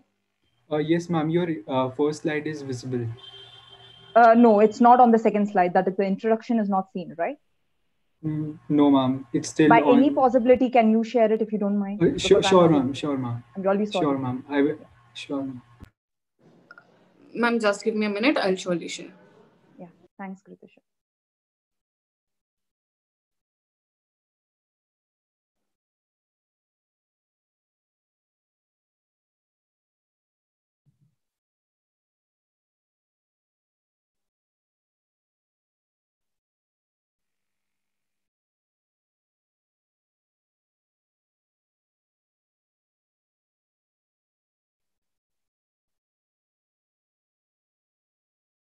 Thank you, Grushika. So to begin with, we are talking about a lot of changes which are happening presently in the organization, which is in terms of technology, in terms of competitors, or nature of employees. And a major aspect which happens is the leadership. And a leader is a person who guides us. So what happens is the perception that the employee carry towards his boss or the leader is that the differences of different styles of leadership which is being used, and also through the relationships. Moving to the next slide. Speaking about the objectives of the study, to study the transformational leadership relationship with organizational commitment, to study the transactional leadership relationship with organizational commitment, to discuss the influence of the transformational and transactional leadership styles on organizational commitment. The next one is we are talking about what kind of gap we are trying to fill in this through this research. So their transformational and transactional are such styles which are coming into existence in the corporate world at present. And we are trying to fill the gap in understanding how these two styles are having an influence on organizational commitment, which is very, very important for the organization at present. And now going ahead with the review of literature, the next slide. Straight away, you can go to the sixth slide, Grishita. So now speaking about the literature review, the first aspect is the transformational style and its components. So understanding a little bit about the transformational style is it's a very adaptive kind of leadership style. And the leader tends to work along with the followers in the situation to find out the solutions together. And they try to give a lot of importance to the needs and wants of the individual person concerned in that particular team. And the components here are idealized influence, inspirational motivation, intellectual stimulation, individualized consideration. Next slide. Now speaking about transactional style and its dimensions. So transactional style is a leadership style which is very structured in nature, which is more oriented towards goal setting, and they are more concentrated towards the reward that the person gets when he completes the job. And it's more of give and take. If you give me this, I give you that. So it's more of that. And the dimensions which are involved is contingent reward, management by exception. The next slide. So when I speak about the organizational commitment, basically it describes the relationship that the employee carries in the organization with the organization, and he chooses to stay or continue with the organization, keeping that in mind, basically the kind of commitment that he shows. And speaking a little bit about the components, first is effective commitment, and I'm going a little bit about each sentence about each of them. So effective is more towards accepting the goals and the values of the organization happily, where you're accepting it thoroughly. And normative commitment is more towards accepting it because you feel that you're faithful to the organization, they have done something for you, hence you want to do it for them. And still these two are positive. And continuance commitment is a kind of a commitment where it is more like a condition or obligation, where the person feels I've stayed for this long, so why not just stay for some more time? So it is that. And moving to the next slide. So how these two styles are having an influence on organizational commitment. Now, speaking about the conceptual framework that is being created is with the help of independent variables, which are the styles of leadership spoken here, the two styles that we spoke, and the dependent leadership, which is the organizational commitment. And the next slide. So few findings through through many findings from this research, from this study, is that transformational leadership style has a influence on the followers because they encourage their followers to take part in decision making and for keeping mind regarding their loyalty, etc. Basically into appreciation, recognition. And the next is that they have a positive aspect towards the can you just go to the previous slide, Grishita? So they are also speaking about the positive aspect that they show towards effective and normative and not towards continuance. That's because transformational is more into individuality and they are more into accepting it as it is, which effective and normative plays a role there. And continuance in that matter is more self-oriented and that... Sorry, Gayatri ji, I am interrupting you. See, be very quick. We are running short of time, please. Yes, sir, I understand. I'm trying my best. So, and transactional has a positive towards continuance. Next slide. So here we are basically trying to say that we have done a secondary data study and we definitely can do a primary data which would give much more better understanding and analysis of the same. And moving to the next slide, which is regarding the limitations, where I'm again trying to mention the same thing, that we have not concentrated on the methodology part as this is a review study, and we have not concentrated more on the characteristics of the organization and the personality, etc. And moving to the next slide, which is the direction to the future study.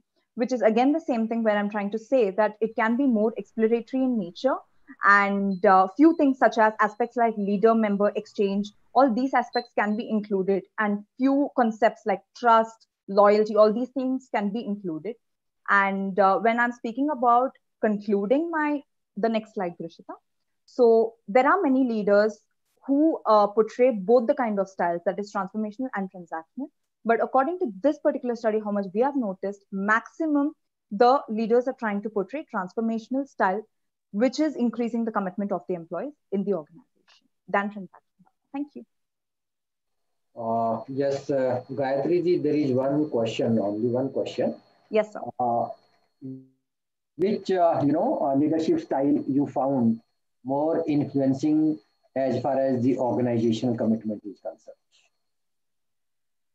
So I personally feel regarding the study, whatever I did, and also the study has portrayed it is transformational style because they are trying to. Yes. See, it must be based on your study. It must not be your view. It must be based on your studies. Just a minute, sir. So you are trying to ask my views on this? No.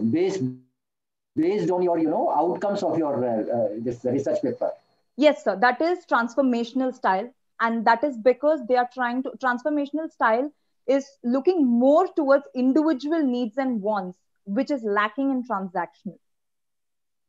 Thank you very much. Although Gayatri, although it's a secondary data, but have you done the study of any statistics that is available that shows that the one group is, or the industries or the companies are going for the transformational or transactional leadership? You have referred few, you can say, the studies, but any statistics that is available that how much industries are going for this transformational and transactional? Ma'am, definitely I did go about 50 to 55 research papers to get this paper together. But I was not able to find something which is showing me exactly the statistics, the kind of statistic that you're talking to me about, because that was not exactly I was looking for. I was looking for something which I can put together, and I was basically concentrating towards the review paper. So I was not very much inclined towards the statistics, ma'am. Okay, thank you. Thank you. Thank you, ma'am, for your influential presentation. I am profusely elated to take the opportunity to call upon Peng Sun and Professor Amir Bhumik from Lincoln University College to present their views on the topic Trust Relationship Between Employers and Employees, the context of Chinese organizations.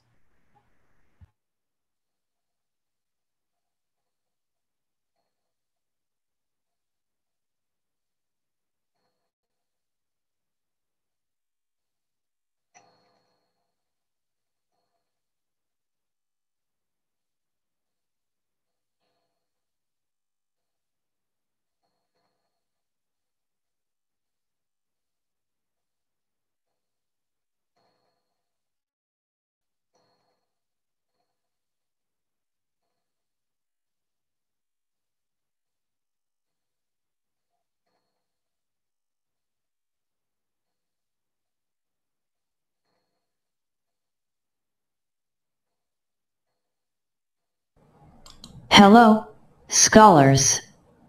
My name is Peng Sun and I am currently studying at Lincoln University College.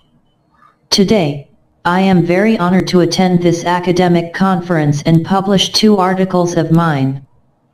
These 2 articles are about trust relationship, which belong to the subject of organizational behavior. The title of the first article is Trust Relationship Between Employers and Employees, Context China Organizations. Confronting with changeable and volatile business environment, organization entails a rapid growth of the trust relation. In the research of intra-organizational trust, it has become an increasingly remarkable trend to focus on the development of active trust, which marks an effective strategy to strengthen the awareness of trust. In this connection, organization and individual should make its ambition to establish and develop trust instead of recognizing trust process as a passive development as a accumulative result of passing time. This paper, from the dual perspectives of individual behavior characteristics and organizational risk control, makes endeavors to vindicate the interlevel model of trust development within an organization through comprehensive exploration and empirical analysis at the individual and organizational levels so as to promote the initiative of both individuals and organizations to enhance organizational trust atmosphere, and press ahead with the active trust development via confirmed measures. The study of the factors affecting the development of interpersonal trust is a focus of many trust researchers. At present, a research trend in this field is to further refine the research and seek an adaptive model of interpersonal trust development in specific situations.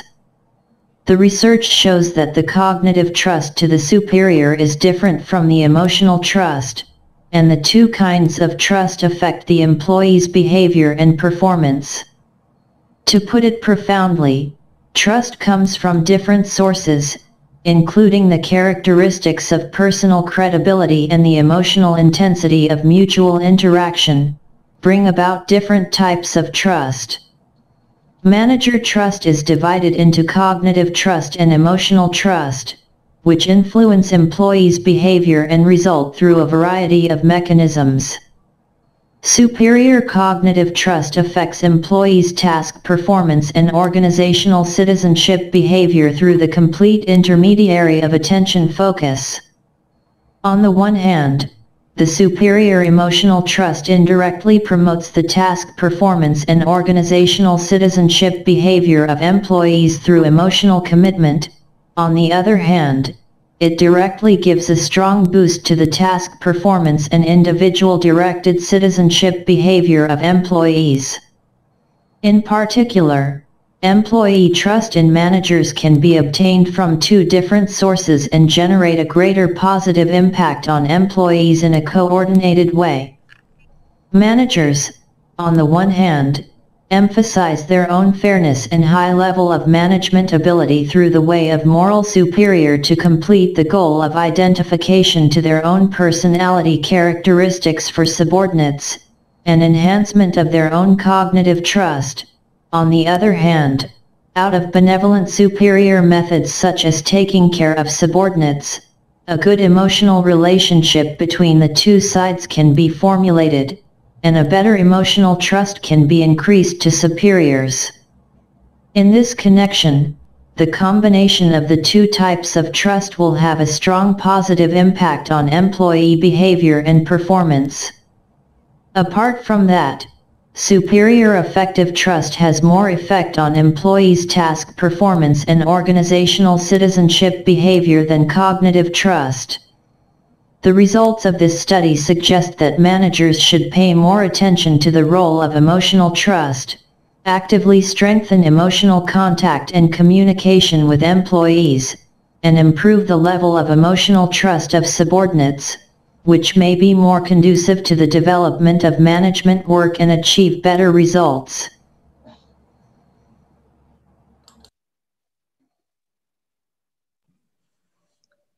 I request the panelists to please ask the questions. Thank you. No question. Yes, I think it's fine. We should go for the next. Sure, sir. Again, we feel honored to have with us Zhu Yonping and Professor Amia Bhomik from Lincoln University College, London, who will present, Lincoln University College, Malaysia, who will present their views on the topic, the study of employee psychological capital based on quantum technology enterprises in China. Sir, please make sure your mic and camera are on.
Voice is not audible at all.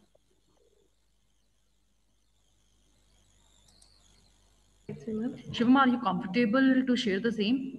Ma'am, Sir.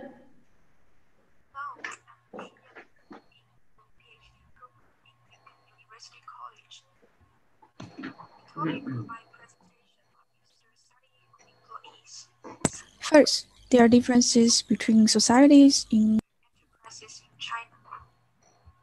Hello, I'm Xu Yanping in the PhD program in Lincoln University College. The topic of my presentation is the study of employees, psychological capital, based on Guangdong Technological Enterprises in China.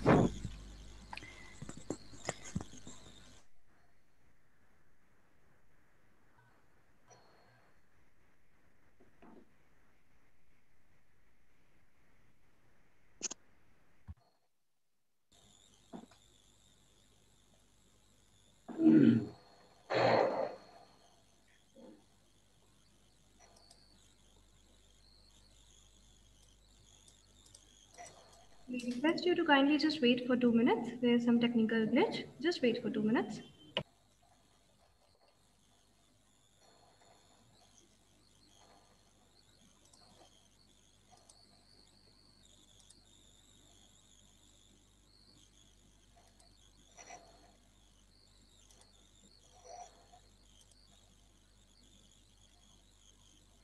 Hello, I'm Xu Yanping in the PhD program in Lincoln University College. The topic of my presentation is the study of employees, psychological capital, based on Guangdong Technological Enterprises in China.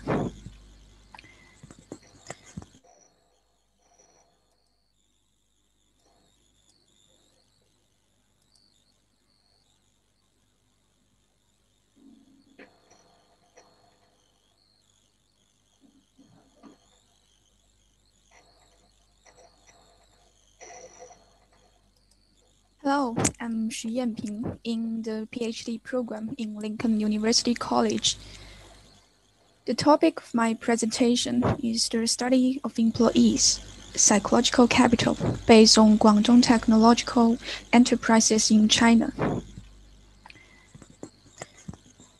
In this presentation, we'll talk about problems as follows. First, there are differences between societies in cultural values and attitudes. Second, due to the differences in hidden values and attitudes, different cultural communities, even in similar circumstances, will have different reactions. Third, culture plays an important role in shaping working organizations and other social institutions. This is a literature review regarding this topic. There are some representative studies of psychological capital and this main effect model.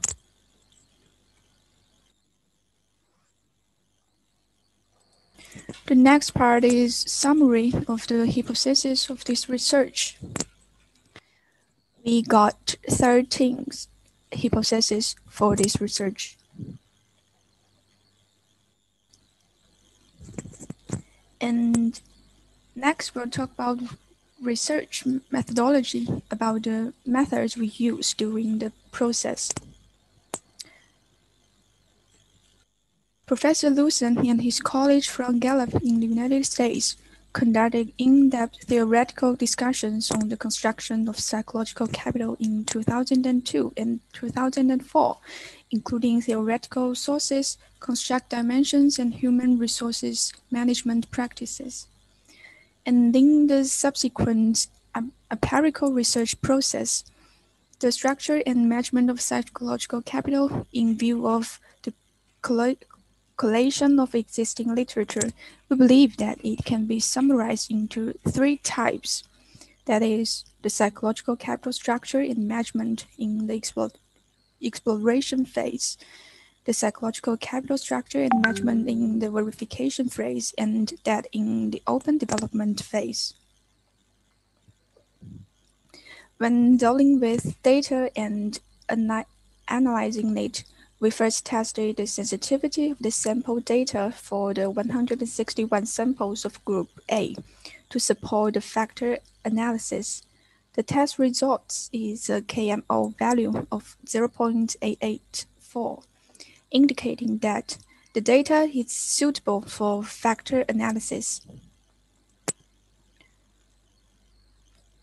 This explains that the correlation matrix is not an identity metric.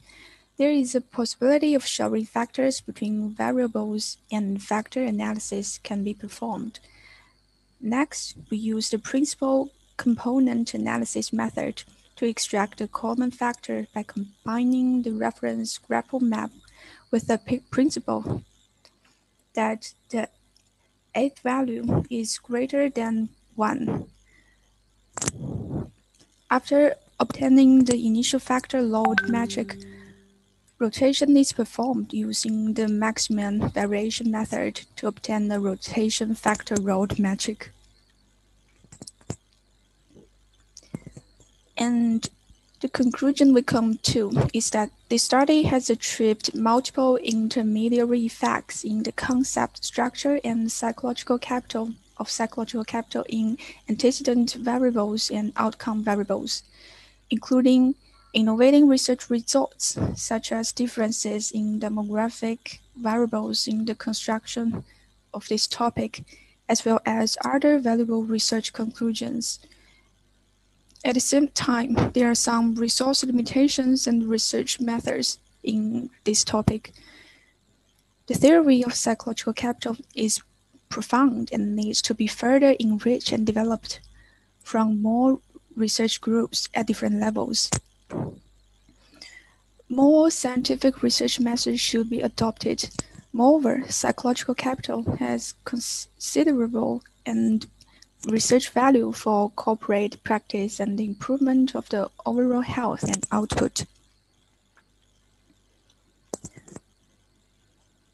Here is a summary and for this research. One of the theoretical service objectives is the application, which led to applying psychological capital theories during the practices of companies.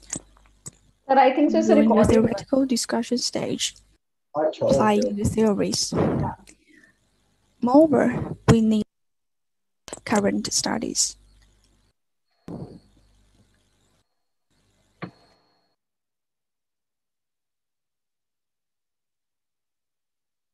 So whether the presenter is available so that we can ask question. Yes, ma'am. The floor is open for questions. Okay, dear researchers, just tell me. I noticed that you have taken 15 hypotheses for one research paper. Have you verified all?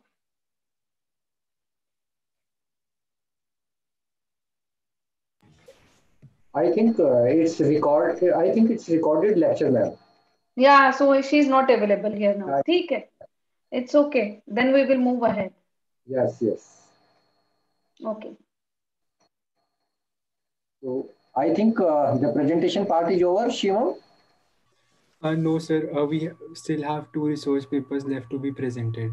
Okay, okay. Ask them to present it, very quickly. Sure, sir. Thank you so much, author. Indeed, you are an epitome of knowledge, experience, and inspiration to all of us. Now, Proceeding towards next presentation of this technical session, we'd like to call upon Ms. Ananta Agrawal from Amity Law School, Noida, and Ms. Kajal Mittal from Maharaja Agrasen Institute of Management Studies, Rohini, to enlighten us on the issue of developing hybrid model of laws for cybercrime and cybersecurity in India through cross-country study. Ma'am, please make sure your mic is unmuted and camera is on. Hello. Are you able to listen to me? Yes, ma'am, you are audible.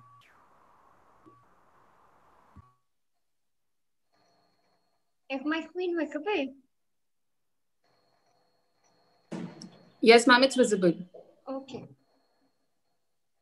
So, good evening, everyone. I am Ananta Agrawal is presenting a research paper on developing hybrid model of laws for cybersecurity and cybercrime in India through cross-country study. Introduction. As advancement and development in IT sector, the world is now become a slave of it. There are two overhanging elements of computer crime. First, illegal activities that are prime reason to be blamed for Beta, cybercrime. as the time is less, can you simply tell us your methodology and then the solution part? Okay, ma'am. Okay, Yeah. Ma'am, objectives is to create awareness and to untangle and rapidly cyber laws. Methodology is I have done a qualitative and empirical paper in which I have done cross-country model study of Cambodia, Iraq, UAE, Bangladesh, Ghana, South Africa, Nepal, and Philippines. I have made a hybrid model by starting with cybersecurity and cybercrime act of various countries. And I have made this hybrid Sir, model. could you tell me what is empirical research and how you have done this empirical research? Ma'am, empirical research is a paper in which we study different research papers and we come together for a conclusion in which we state That is various. empirical. Hello? Yeah. Am I Let's audible? explain. Yeah, explain please. And which I have done various research of various countries and together developed a hybrid movement. Then what is the difference between secondary and then the empirical one? Hello, ma'am, can you please repeat? Yeah, could you tell me what is a secondary data and when where we use empirical research? Sorry, You ma'am. said it is a qualitative and empirical paper in which there is cross-country model studies. Okay, move ahead. Tell me about the conclusions. Okay, ma'am. Conclusion is that cybercrime and cybersecurity are co-connected to each other. The main thing is if you don't disclose your secrets to the wing will not be blamed to be revealing to the police. It means attackers want what you have. So just keep yourself aware and knowledgeable about the cybersecurity, as ignorance is not a reason to save yourself from a justification.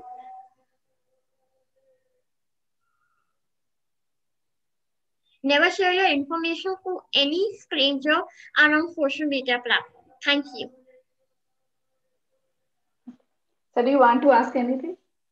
No, not at all. Fine. I think it's fine. Okay, thank you. Thank you, Anantali. Thank you. Thank you so much, ma'am.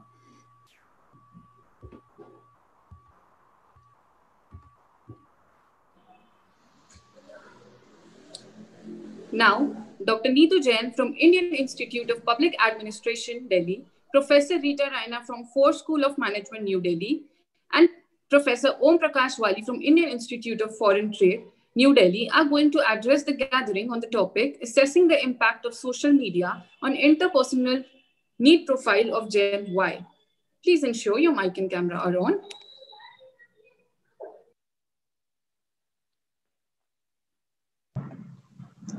Good morning, everyone. I'm Dr. Neetu Jain, working as Associate Professor at Indian Institute of Public Administration. The paper I'm going to present is Assessing the Impact of Social Media on Interpersonal Need Profile of Generation Y. This is a paper which is authored by myself along with my former colleague, Professor Rita Raina at Ford School of Management and Professor O.P. Valli at Indian Institute of Foreign Trade. So let me first share with you the introduction. Generation Y, who are the millennials, it is the fastest budding segment of today's workforce in most of the countries in the world. And India is passing through a phase of exceptional demographic transformation, wherein percentage of workforce in this age group is expected to rise from 58% in 2001 to over 64% by 2021. So this generation is both an opportunity and a challenge. Challenge is to understand the profiles and needs of this working population, as today's organizations are increasingly afflicted with issues of retention of employees as this age group switches over jobs quickly. So this paper assesses if the dominance of social media has any impact on interpersonal relations or interpersonal needs of Generation Y, so that significant insights can be drawn with respect to what drives and motivates this young workforce. In this paper, we have used FIRO-B as an instrument, that is fundamental interpersonal relationship orientation behavior, which was given by William Schutz. And according to Schutz, there are three needs: need for inclusion, need for control, and need for affection. Need for inclusion is your general social orientation, how comfortable you are working with people.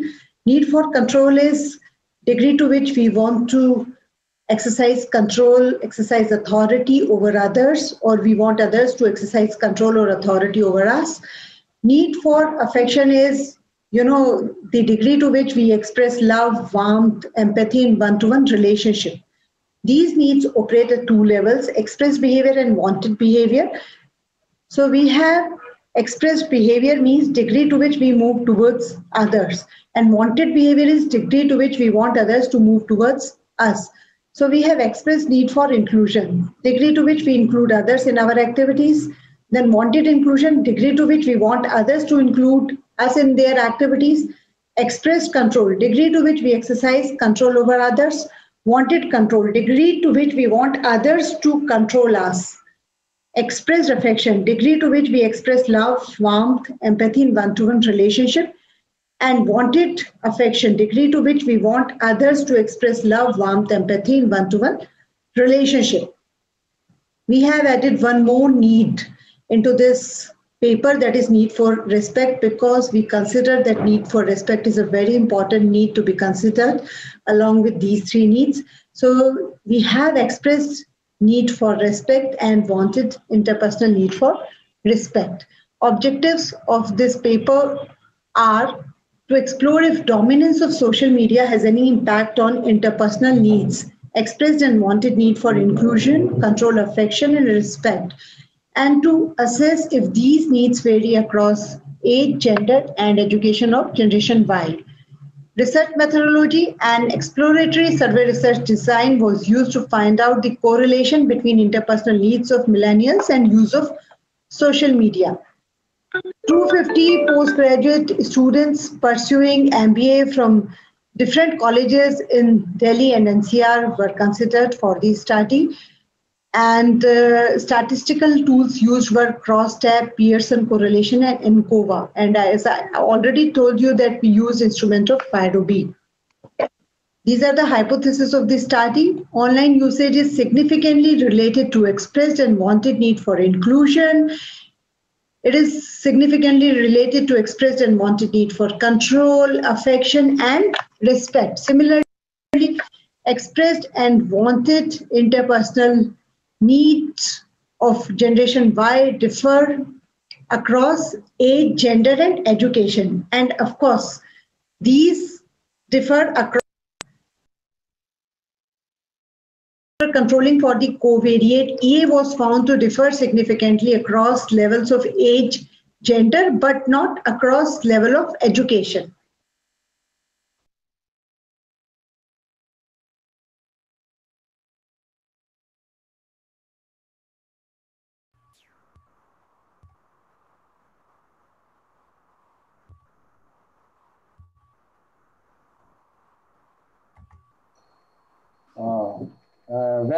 Shivam, I think it's fine. Yes, sir. Sir, as it was a recorded video, then due to paucity of time, sir, we had to stop this presentation of since it was a recorded video. and we will not entertain any question for this presentation. Though I would like to thank the authors for their wonderful research work, and it was a wonderful presentation, and it was full of passion and priceless knowledge. Thank you, everyone. You were a great audience. I hope you all enjoyed such informative and innovative paper presentations. Now, I may invite Dr. Sunil Kumar Gupta to please address this August gathering with his words of wisdom.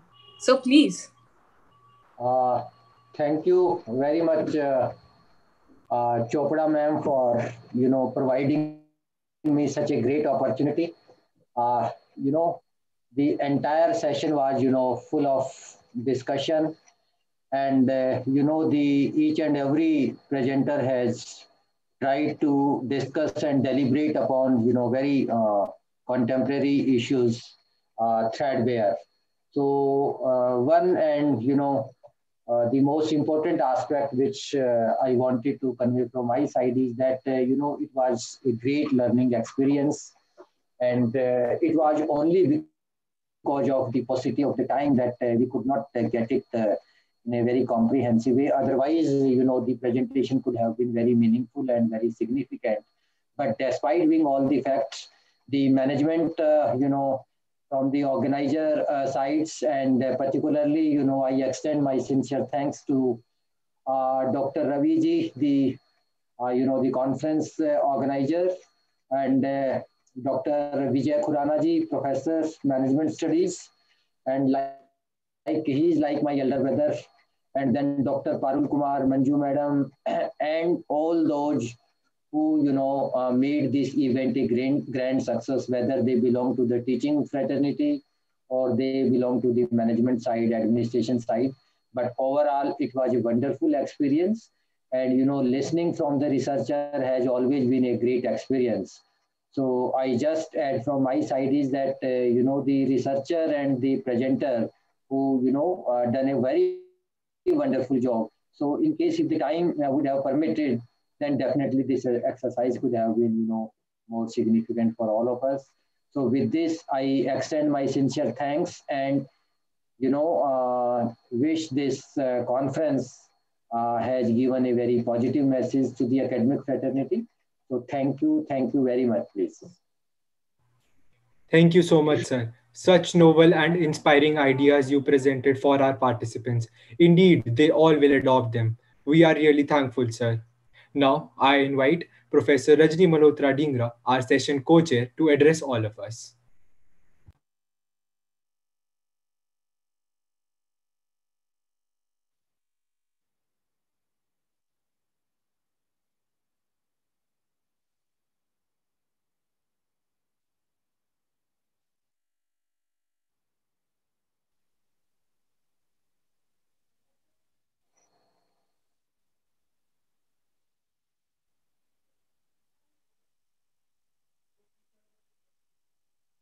I think Shivam, some network issue is there, I think.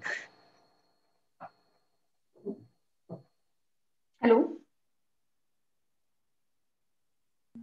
Yes, ma'am.